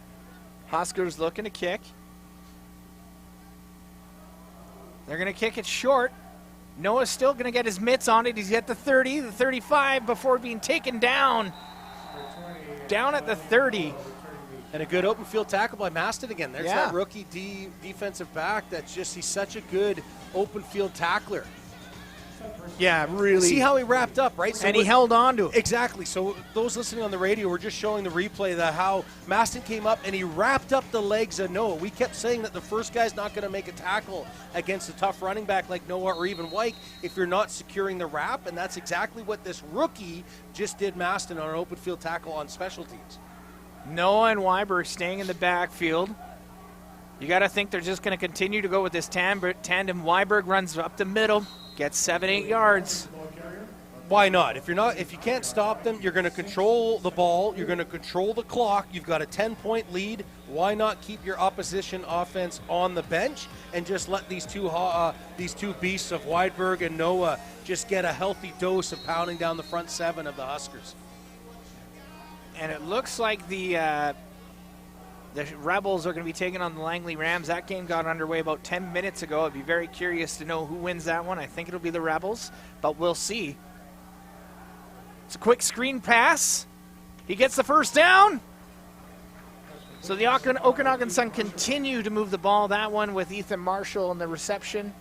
Yeah, I like that. Just quick heat, get him on the run. So that's a nice ball by Norman, because he throw it right in front of the receiver to allow him to still be running to the line of scrimmage as he's completing that pass. So he's got a full head of steam when he's coming up against the defenders. And Norman's been great in the second half of this game, playing good fundamental football. To start the game, he was a little shaky, so it's good to see him staying in there and hanging in there, and really now he's playing solid football. Weiberg, the lone back. He's going to take it, go inside. Almost 6 yards on the play. Second down. Yeah, this is just good. Again, big on big. So we got slot back coming across. And this is what I like, what's better for the Okanagan Sun. What I'm talking about earlier, when the Huskers do the same thing when they got Halsey coming across, if it's Melanson or someone coming across as a slot back for the Sun, they hit that line of scrimmage like a bat out of hell. They get to that second level. They're a better blocking team, plus their O-line is getting a better surge. Norman. Oh, it's a botched snap. Norman drops back to throw. He's going to throw it deep right. That's caught. Oh, wow. Ethan Marshall with the grab. Now, there is a flag on the play. I'll be curious if they call this PI on offense. No, exactly. So this is what I see. You got defensive offside by number 34, Calder Johnson for the Huskers, but then I think we're going to get offensive pass interference because he just kind of throws that defender Kind of tossed him out before he could put his mitts on it. Exactly. Say, no, that ball's mine. And I think he was throwing Maston, the rookie, to the ground there. Like, no, that ball's mine. So, yeah. That's too bad because it was a free play for the Sun, but not when you get a big defense. Yeah. An offensive pass interference, which you don't see often, but that's probably the most blatant one I've seen in a long time. Yeah, so the ref's calling offside on the defense. It's 5 yards. Then we got offensive PI. So that was against Marshall. So it's going to be second down, and the Sun, unfortunately, lose 10 yards on that play because offensive pass interference is a 15-yard penalty. So now it's going to be 2nd and 14 as opposed to 2nd and 4.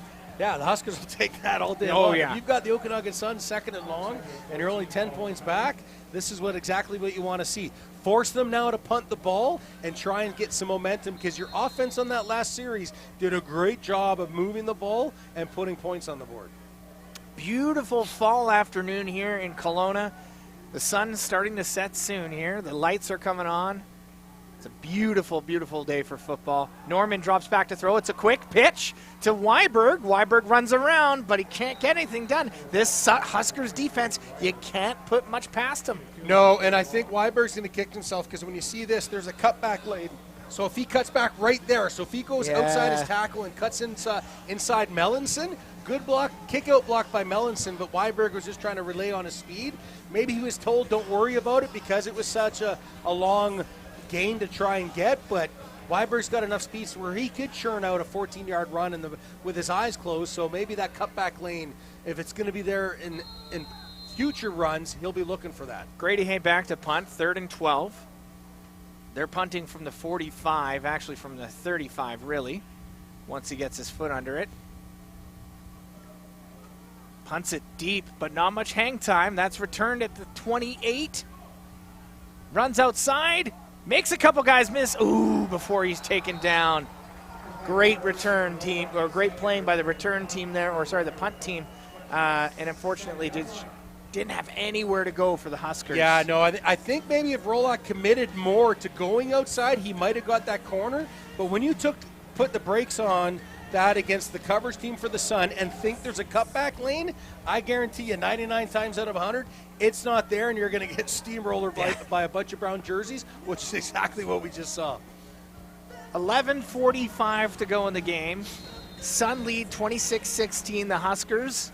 They've been playing well on offense with Lucas Fever at QB. He's got one touchdown on the day. Fever looks to throw. He's going to throw it down the right side. Oh, and it's caught, but it goes in and out of the hands. The refs are going to call that incomplete. Yeah, that's what you hear when you're watching pro and stuff. He didn't make a football move, right? So, I mean, technically you only need 1 foot down as he's coming. That's good call by good call by the refs. That's a good call. Yeah, that shouldn't be a scoop and score. Yep. Beauty hit. Beauty hit. But, yeah, no, that's fantastic. Yeah, that's just a really, really good hit because Rodriguez has made some of those tough catches, but as soon as you turn around and get nothing but a mouthful of brown jersey and orange helmet, that's tough to secure. Yeah, Rodriguez got he got hit pretty good. He got steamroller. Yeah, that's. Fever looks to throw, 2nd and 10.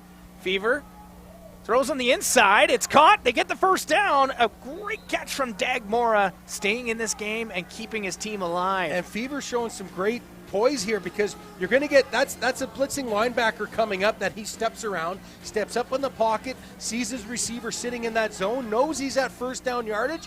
You take the ball. That's what you want your quarterbacks doing, giving it to a running back or receiver. Let them take the hits, deliver the ball. You get into the huddle, call the next play. I really like what Fever's doing with this Huskers offense. 1st and 10 now for the Huskers. They're moving the ball. Fever looks to throw. He's going to throw it on the left side. It's caught. That's George Kelly again.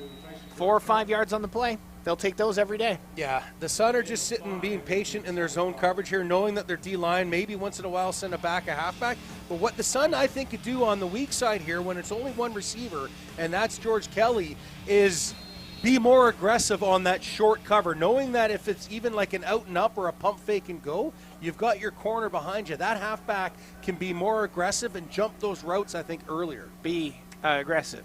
B-E, aggressive. 2nd and 5. Fever throws it out in the flats. It's caught. They can't get the first down, though. Only a yard on the play. 3rd and 4. Yeah, that's tough. That's kind of a long developing play when you see this, when it's a quick swing out like that, hoping you're going to get a matchup.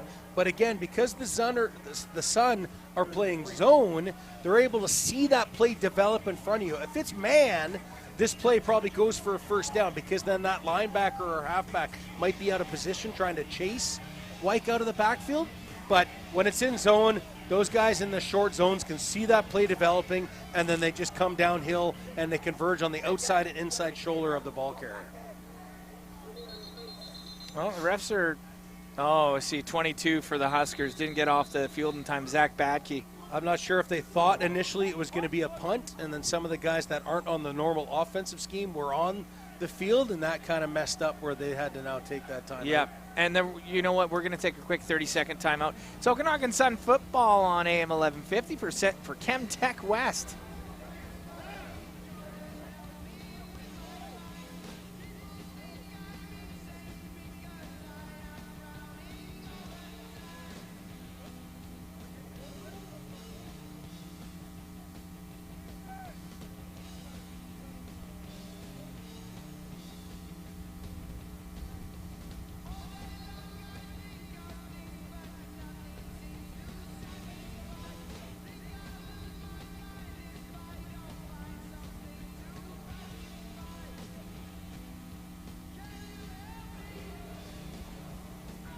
.9:42 left in the fourth quarter. The Okanagan Sun lead 26-16 here in the BCFC semifinal here at the Apple Bowl. A beautiful fall afternoon, and it looks like they're going to go for it. The Huskers are going to go for it on 3rd and 3.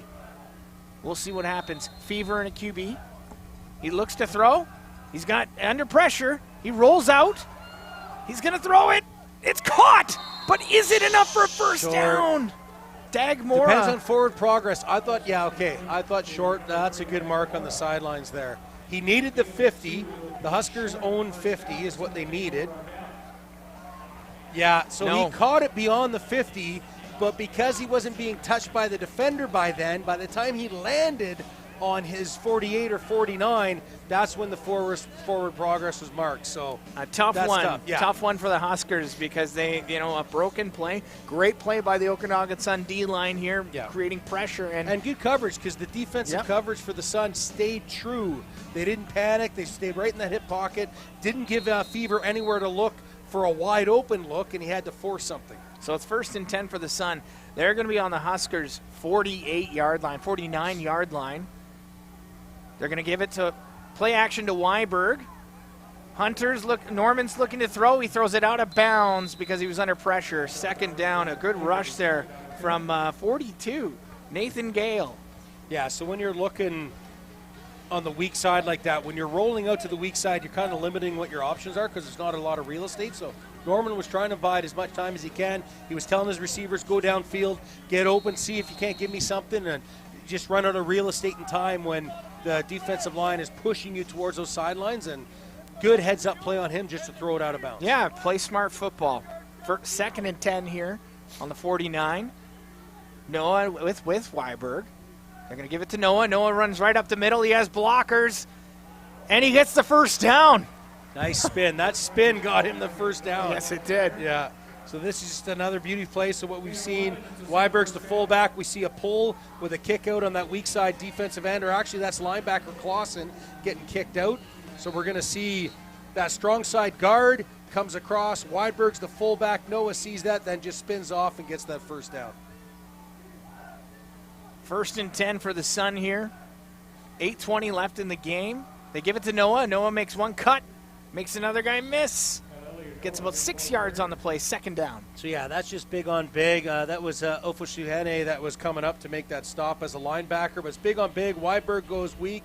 Noah's going to go strong, running into that B gap, seeing if he can't find some daylight, possibly make that linebacker miss, knowing that his O-line are taking care of the D-line for the Huskers, but that was a good open field tackle by the Huskers linebacker Ofoshuhene. Second and 4 here.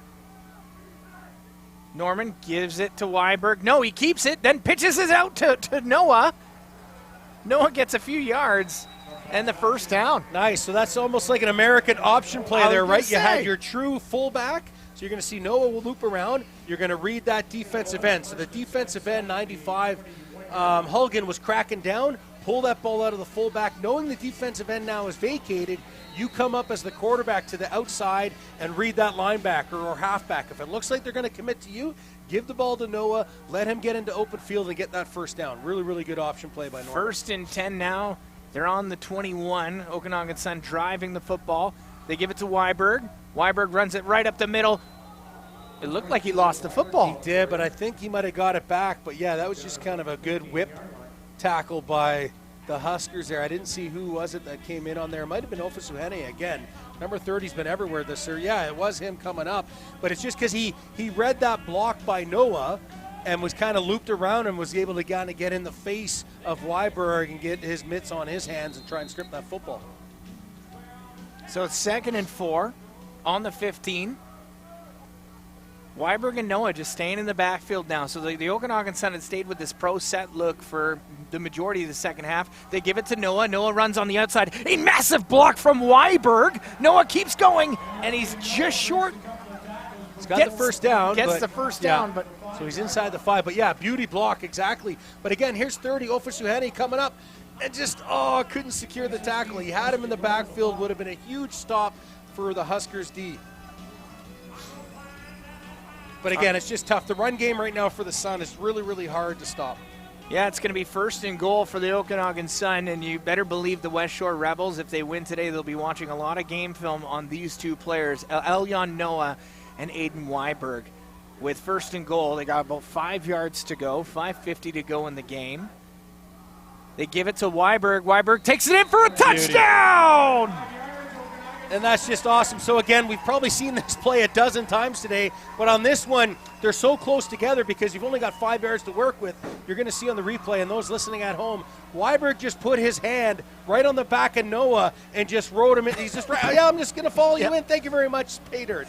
That's tough to stop. I don't care who you are. They're both out there blocking for each other, though, and that's what you love to see. Unselfish no competitiveness. Tandem. Yeah, absolutely. They know it's not my turn, it's your turn. And I know I'm going to, in a few series or a few plays, I'm going to get my turn. But my job's to block for you, and I'm going to do that. But even Noah almost put it in the end zone. And I saw Weiberg with a massive block, but then he was flexing after. And you got to see that excitement with your guys. A great pancake block, whether you're an old lineman or a fullback or tailback, that's a great feeling, man. When you can put a defensive player on his backside handedly like that, that's tough. We're going to take a 30-second timeout. The Okanagan Sun lead 33-16, 5:44 left in the fourth quarter. It's Okanagan Sun football for Kelowna Glass.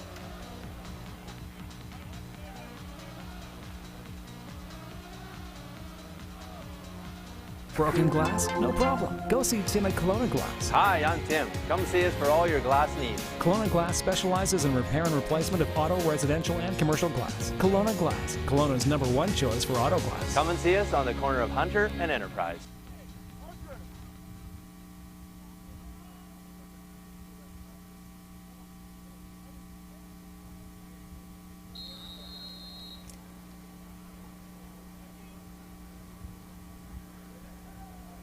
The Okanagan Sun lead 33-16. The Huskers returning this one. They're going to do a quick reverse, and they get some yards out of it. And they get it to the 40. I think they're going to call a hold or a block in the back. There might have been a hold before he spun him, so I think the Huskers are coming back here. But on the corner edge here, so you just quickly saw there on the replay. I think it's going to be coming back against the Huskers, unfortunately. Yeah, it looks like holding. Oh, that's, yeah.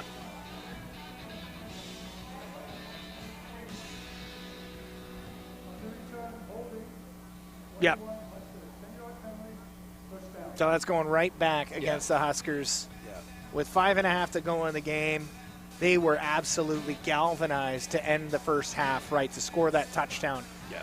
But it's been a different story in the second half where the Okanagan Sun have just gotten their run game going, and it's been firing. It's like a freight train, that run game. 100%. And again, like I said earlier, controlling the line of scrimmage and they're controlling the pace of play and that clock, which is tough for the team that is behind. Fever with Wyke, 1st and 10. Fever's going to throw. He's looking left. He's going to be caught on the inside. 2nd down. They got a couple of yards on the play, though. Yeah, so just a simple little kind of dig, hook right in between the two zone coverage here coming up. Get every yardage that you can coming up against the Sun. But yeah, Cognac, that's just a good something out of nothing, really. Yeah. And force a 2nd and short. 2nd and 1. Huskers drop back. Fever looks to throw. He's going to throw deep right. This one intended for Tyson George Kelly. George Kelly just gets his fingertips on it. Unfortunately, overthrown a little bit. Yeah, and he got in behind that Hedgewood there. So we'll see on this coverage if it was a cut call and he was supposed to have protection coming up top. It did seem like the Okanagan Suns' 2 deep coverage were both more to the middle. I don't know if they were doing some kind of prevent, but it did look like either bit on a pump fake or he was told to be the cut man, and that halfback or safety should have had that deep 3rd. So it's 3rd and 2, 3rd and 1 rather. Yeah, 3rd and 2. And they're going for it. So the Huskers going for broke here with 4.5 left in the game, down 17 points. They faked to White. It's going to be a quick screen pass, and he gets the first down. Does he get the first down? I think he Dagmora. spun. Yeah, I think he was still in bounds as he was spinning outside there. So we see that one-on-one coming up. Yeah, I think he got it. Yeah, because he did lose possession of the ball a little bit, but I think he got ahead of the marker before he lost that. Well, they are going to bring out the chain gang to mark this one to see what that looks like. Well, they might have marking it a little short. If the tip of the side judge's foot is going to be the nose of the ball, it might be a little short. Let's see. I don't know. I can't Good tell. second effort by Dagmora. Yeah, right? really. We haven't heard a lot of him today, but when he has had the ball, he's been trying to be a big playmaker for his team. He's a good football player. 100%. Just a great all-around player. So, and that is 1st down, Sun. Well, yep. Let's see. Get the credit card out. First down, Sun. There you go. A great last-ditch effort there for the Huskers. Yeah. They had to go. I think with this much left in the game, if you really wanted to do something, you have to go for it. Well, and, yeah, you're behind 3 scores, right? You need 2 yeah. touchdowns and a field goal minimum if you're going to put this game into overtime. So your back's up against the wall, so you got to make something happen. A little bit of a scrum here, though, in the middle of the field between the Sun and Huskers. This is where you can't let your emotions get the best of you, especially this part of the game here. Well, and especially the Okanagan Sun, because ideally you've got to play next weekend. You can't risk getting someone tossed for like ejectional conduct or something. You've got a starting defensive player that is possibly going to get trapped into doing something against the Huskers, and then you get tossed. You've got to get everybody, coaches and players, keep your calm. Your season's not over yet. You got to be smart. Oh, and it looks like even the coaches were going at it a little bit, getting a little aggravated. Sun coaches telling their players to calm down.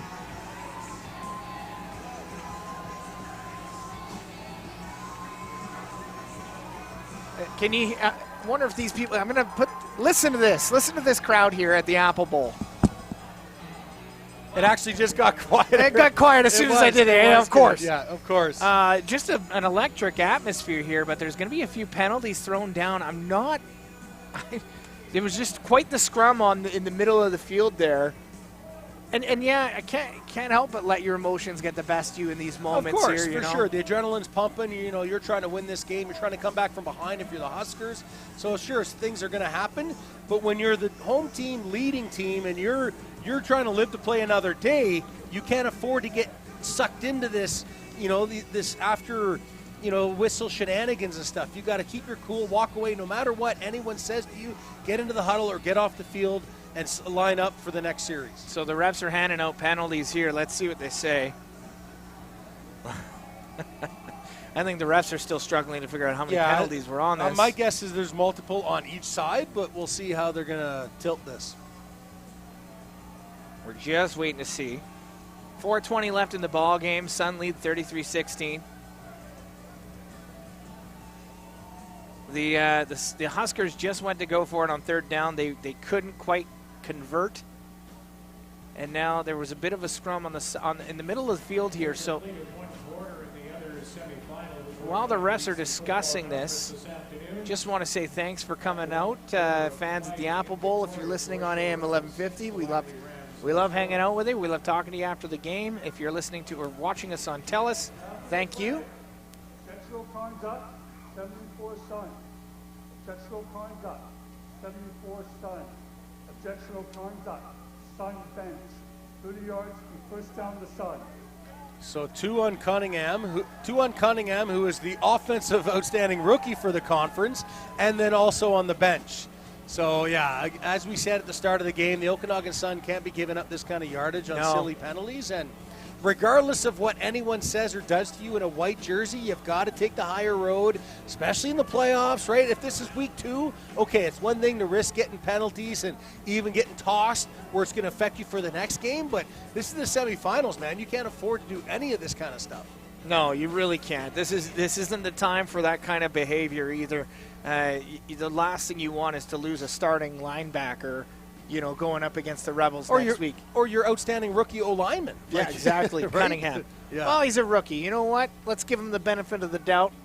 Sure, but as coach hat Casey, you'd be like, no. Ladies and gentlemen, Coach Jason Casey just upset. It happens. The emotions get the best of you. But no matter what someone in a white jersey does or says to you or a teammate, you got to say, hey, I'm beating you on the scoreboard. In between the next whistles, I'm going to pancake your butt. That's what you do. But when they keep beating, I know it's tough. I've been there. You want to throat punch guys sometimes, but you can't do that because the refs are always going to catch you. And even the Okanagan Sun coaches meeting with the refs, trying to figure out why they got a bench conduct there. Travis Miller not happy about the penalty. But it could have been by someone say something, right? If the refs hear something they don't want to hear, if colorful language or beaking a little too much or unsportsmanlike by something you say to the other bench, they're going to flag you in amateur sports every time. 1st and 10 for the Sun. Play is finally resumed with 4:15 left to go in the game.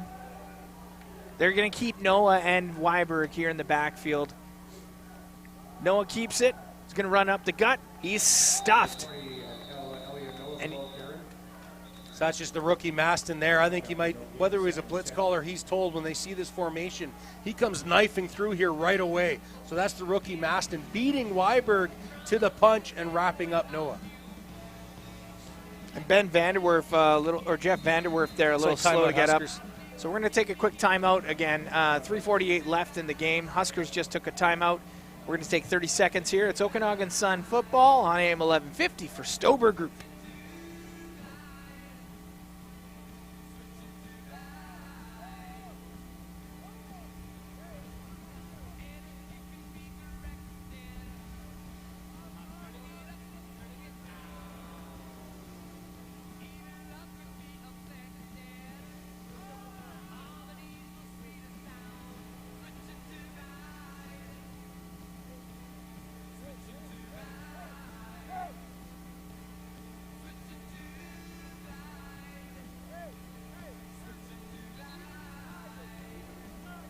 All right, we're back here. It's 2nd and 8 here for the Okanagan Sun after the Huskers took a quick timeout, probably just to regroup.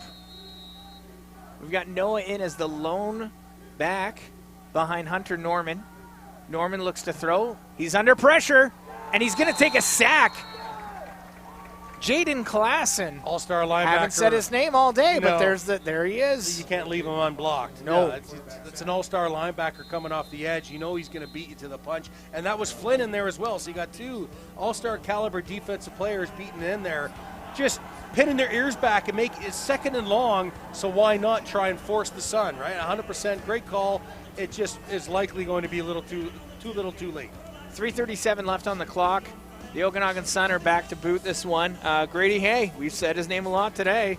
The Huskers have put up a fight when it comes to this game. They were playing like dogs, man. They've been just great. Outstanding football from the Huskers today. And they're going to get at least one or two more cracks at it before the game is over. Rolak back to return this one.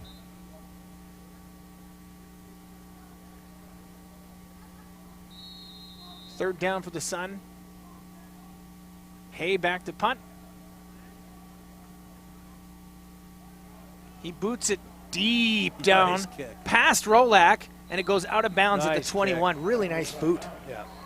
Beauty kick, landed in. So, yeah, to get it out at the 20, 21-yard line like that, perfect.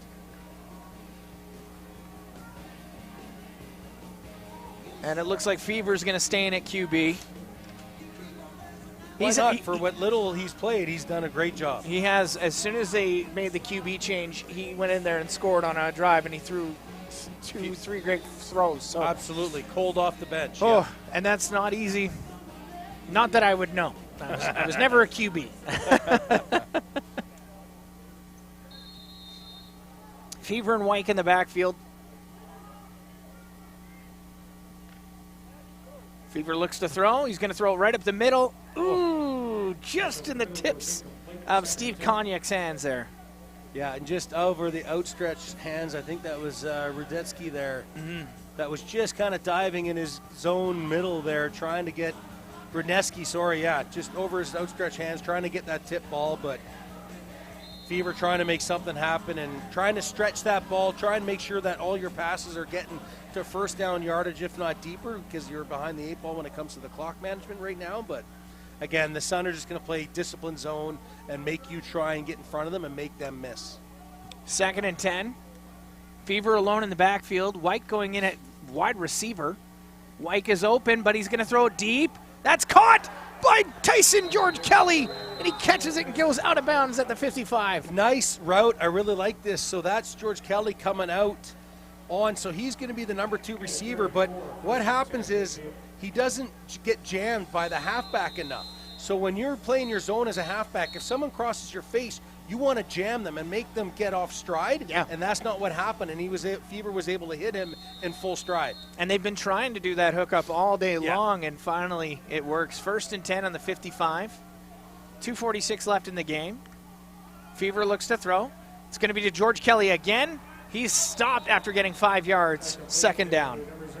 Yeah, good catch. When you know you're airborne like that and your feet aren't planted, so you're kind of limited in how you can take that hit or get out of there, that's really tough to secure the ball knowing you're going to get smacked right away. But kudos to him to make sure he caught that and it wasn't tipped up and to have a pick six go the other way.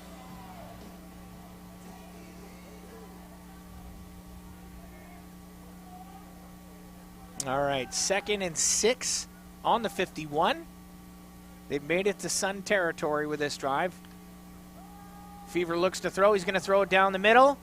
Incomplete, but we've got a flag on the play. Curious, Jason, you're saying something. I don't like it, but it's the right call because Jordan, or no, it wasn't Jordan. Sorry, number 37 got there a little too early. So Kenley Williams, but we'll see on the replay, it's almost like a little hip check. Right there. It's just, he was trying to time it right as the ball got there, and he was a half second too early. For sure that's going to be called. There you go, it's 15 just, yards. That hip check right there cost him. Yeah. It's the right call. I hate it. You know, I'm a defensive guy. It's a fair call, though. It's the right call. You can't, if you can get there that early and hit a guy, anybody can play defensive back. You know, there's got to be limits to what you can do to a receiver. So that's a fair call. That's you're right now. You're describing NFL blitz. I think it's an old video game where you could actually pass interference was encouraged. Fever drops back to throw. He's going to throw it on the right side. It's caught by Wyke, and I think Wyke gets the first down. Yeah, nice play on him coming out of the backfield, just kind of doing a quick. I wouldn't say it's a seam or nothing, but he is going to get hit right away in between the linebacker and halfback, but short enough where he stays in between those two zones. Quick delivery, turn your shoulders, get upfield. Wyke next to Fever. It's 1st down and 10. Wyke looks to the right side. He throws it quick. in and out of the hands of George Kelly. Second down. Yeah, you can see Fever, after he let that ball loose, he knew right away, that's on me. I threw it too high. If he gets that ball down, George Kelly can make that grab right at the sideline, stop the clock, get out of bounds, and push close to a second and short. Minute 59 to go in the game here. The Huskers driving. It's been a great game from the Huskers. Fever's been a great quarterback to watch. I look forward to seeing where he goes next, if he's in his, if he starts for the Huskers next season or not. Fever throws it towards the end zone. George Kelly catches it, but do the refs say it's out of bounds? Yeah, just ran out of real estate. I like how he touches, but we're also going to get a holding call against the Huskers, which is too bad. But I really like how he's placing these balls on the outside touch here. It's just a little too much. It's probably 1.5 yards too far outside. Yeah. So it's a 10-yard holding penalty. They're going to replay the second down here. So that makes it 2nd and 20.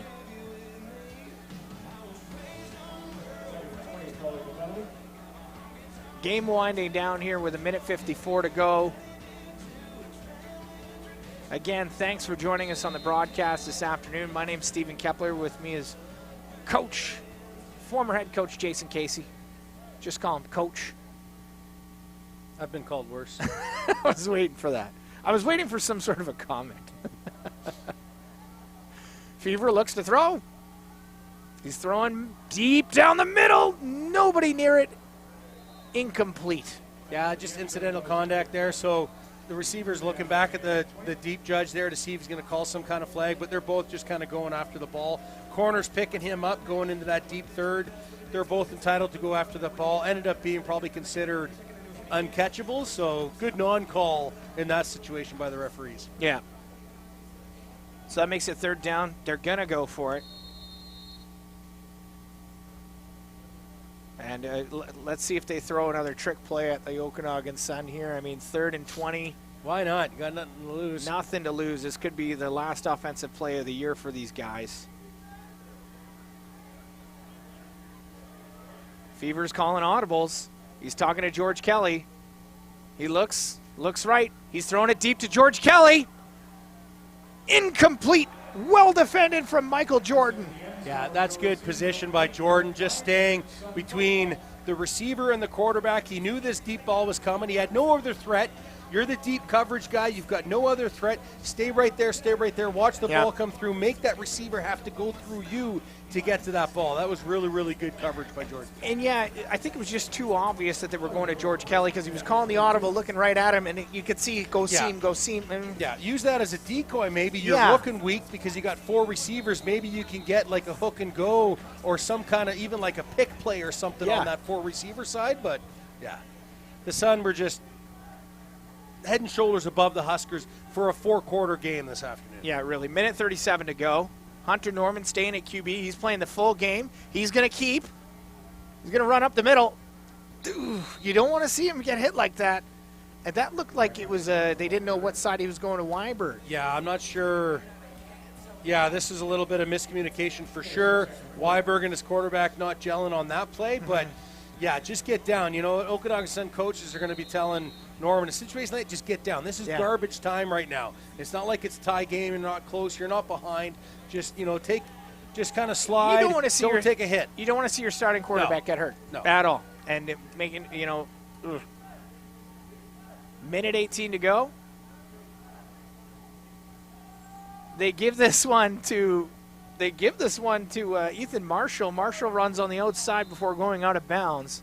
I think he's shy of the first down here, though. He is shy, and really, I mean, I don't know why he doesn't stay in bounds. If you know you're not going to get the first, just slide. Keep that clock going, right? I think he was already going down, and they just managed to push him out of bounds here.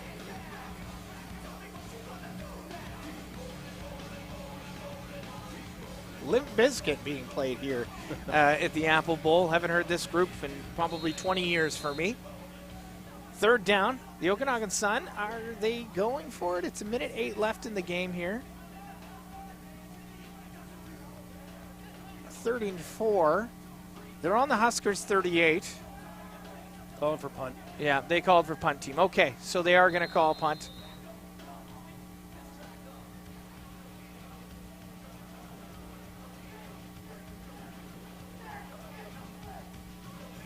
Yeah, there's Sawyer Sonstaby still firing up his team as they're coming out there for punt return. Yep.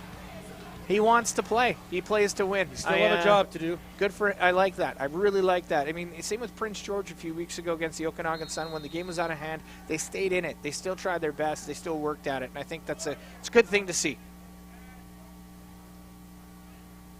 Grady Hay punting it. He's going to boot this one deep down the right side.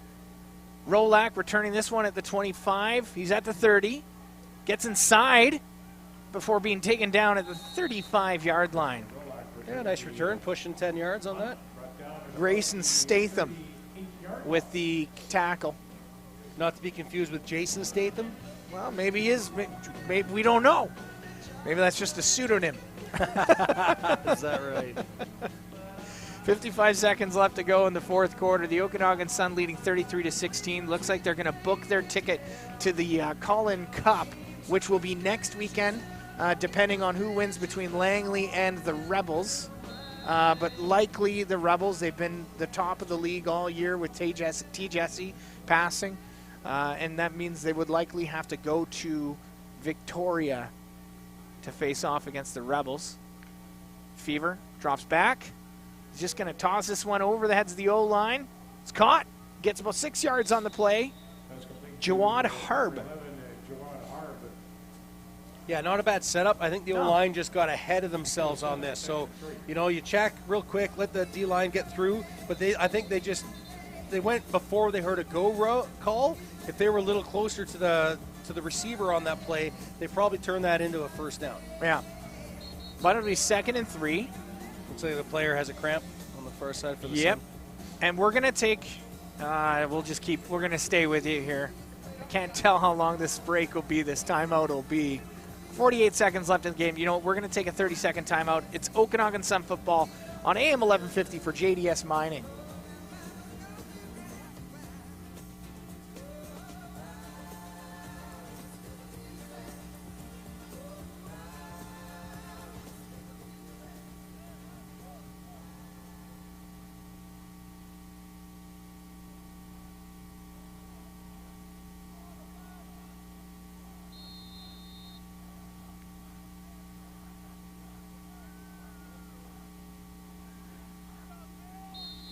That's complete to number 3, Dag Mora.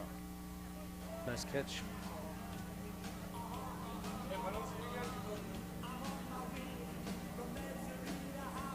A quick screen pass to Dag Mora, and he gets the first down for the Huskers with 40 seconds to go in the game. 1st and 10. They're on their own 53. The Okanagan Sun leading 33-16. Thanks so much for joining us on the broadcast. I'm Stephen Kepler. With me is Jason Casey, Coach Jason Casey. Fever drops back to throw. He's going to throw deep left. That's caught. He gets the first down. Dag Mora keeps this game alive for them. Wow, what a toss. Yeah, he just mistimed the defense there. That's Tyle Turner, who's a stalwart defensive player. Just mistimed his jump there, and then the receiver's just able to outstretch him on that.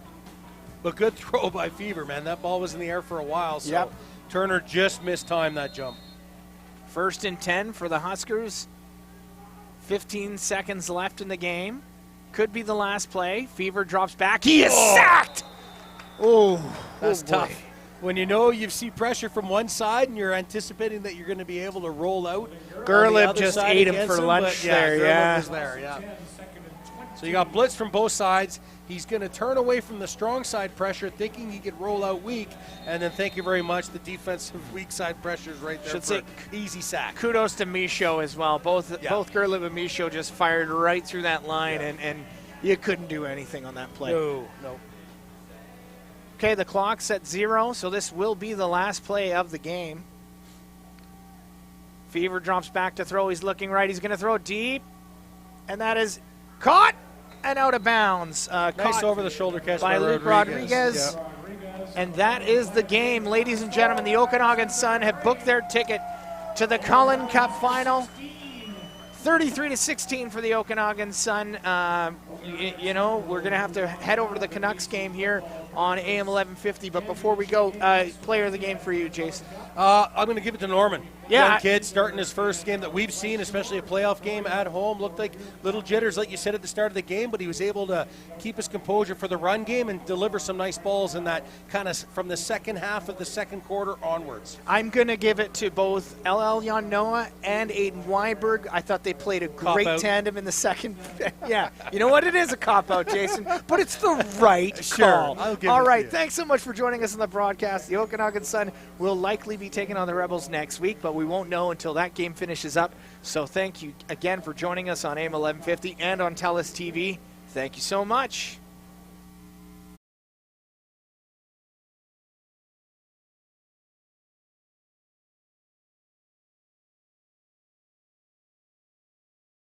Going right to left, we're in the first quarter, 6 minutes to go. Duval drops back, he looks left, he looks right, he throws it deep, and it's picked by the Okanagan Sun. An absolute gift. It's returned, he's at the 15, the 5, is he gonna get in? Touchdown, Sun! 11 or 12-yard line. 2nd and 2 on their own 12. Going right to left, we're in the first quarter, 6 minutes to go. Duval drops back, he looks left, he looks right, he throws it deep, and it's picked by the Okanagan Sun. An absolute gift. It's returned, he's at the 15, the 5, is he gonna get in? Touchdown, Sun! All right, they're gonna take the safety on this one as well. Dropping back to the end zone, and that's 2 points for the Okanagan Sun. Probably the right play for you there. Duval, empty backfield, he's gonna throw down the middle. It's caught. Oh, and he is just pumped. Words like that, you just got to stop and turn north-south. Going east-west is just going to get you tackled. 2nd and 6. Duval gonna throw, that's complete. He takes it out of bounds. Now, Norman looks to throw. He hands it off to Noah, a little quick pitch. Noah's got room to run. He goes up, he gets 10, he gets 20. He makes so many guys miss. He's just running through this defense. It is nonstop. Noah went right through the defense. He's going down the sideline. He's on the right-hand side. He's at the 20, and before he's taken down. Stop me. Weinberg in it running back, giving Noah a break. They're gonna throw this one out to the flats. It's caught. He's got the first down. Is he gonna get there? He's just 5 yards. Norman hands it off. Weinberg takes it in for a touchdown! Norman hands it off. Weinberg takes it in for a touchdown! Fever drops back to pass. Throws it up the middle.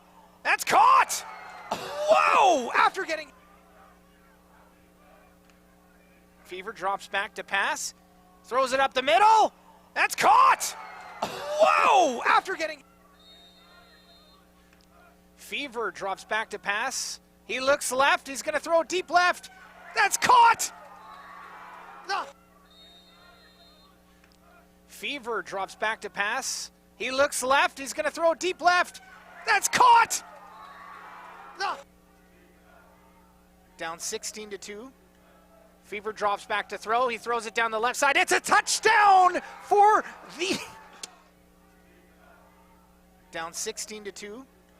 Fever drops back to throw. He throws it down the left side. It's a touchdown for the... Huskers. Fever staying in a QB with White.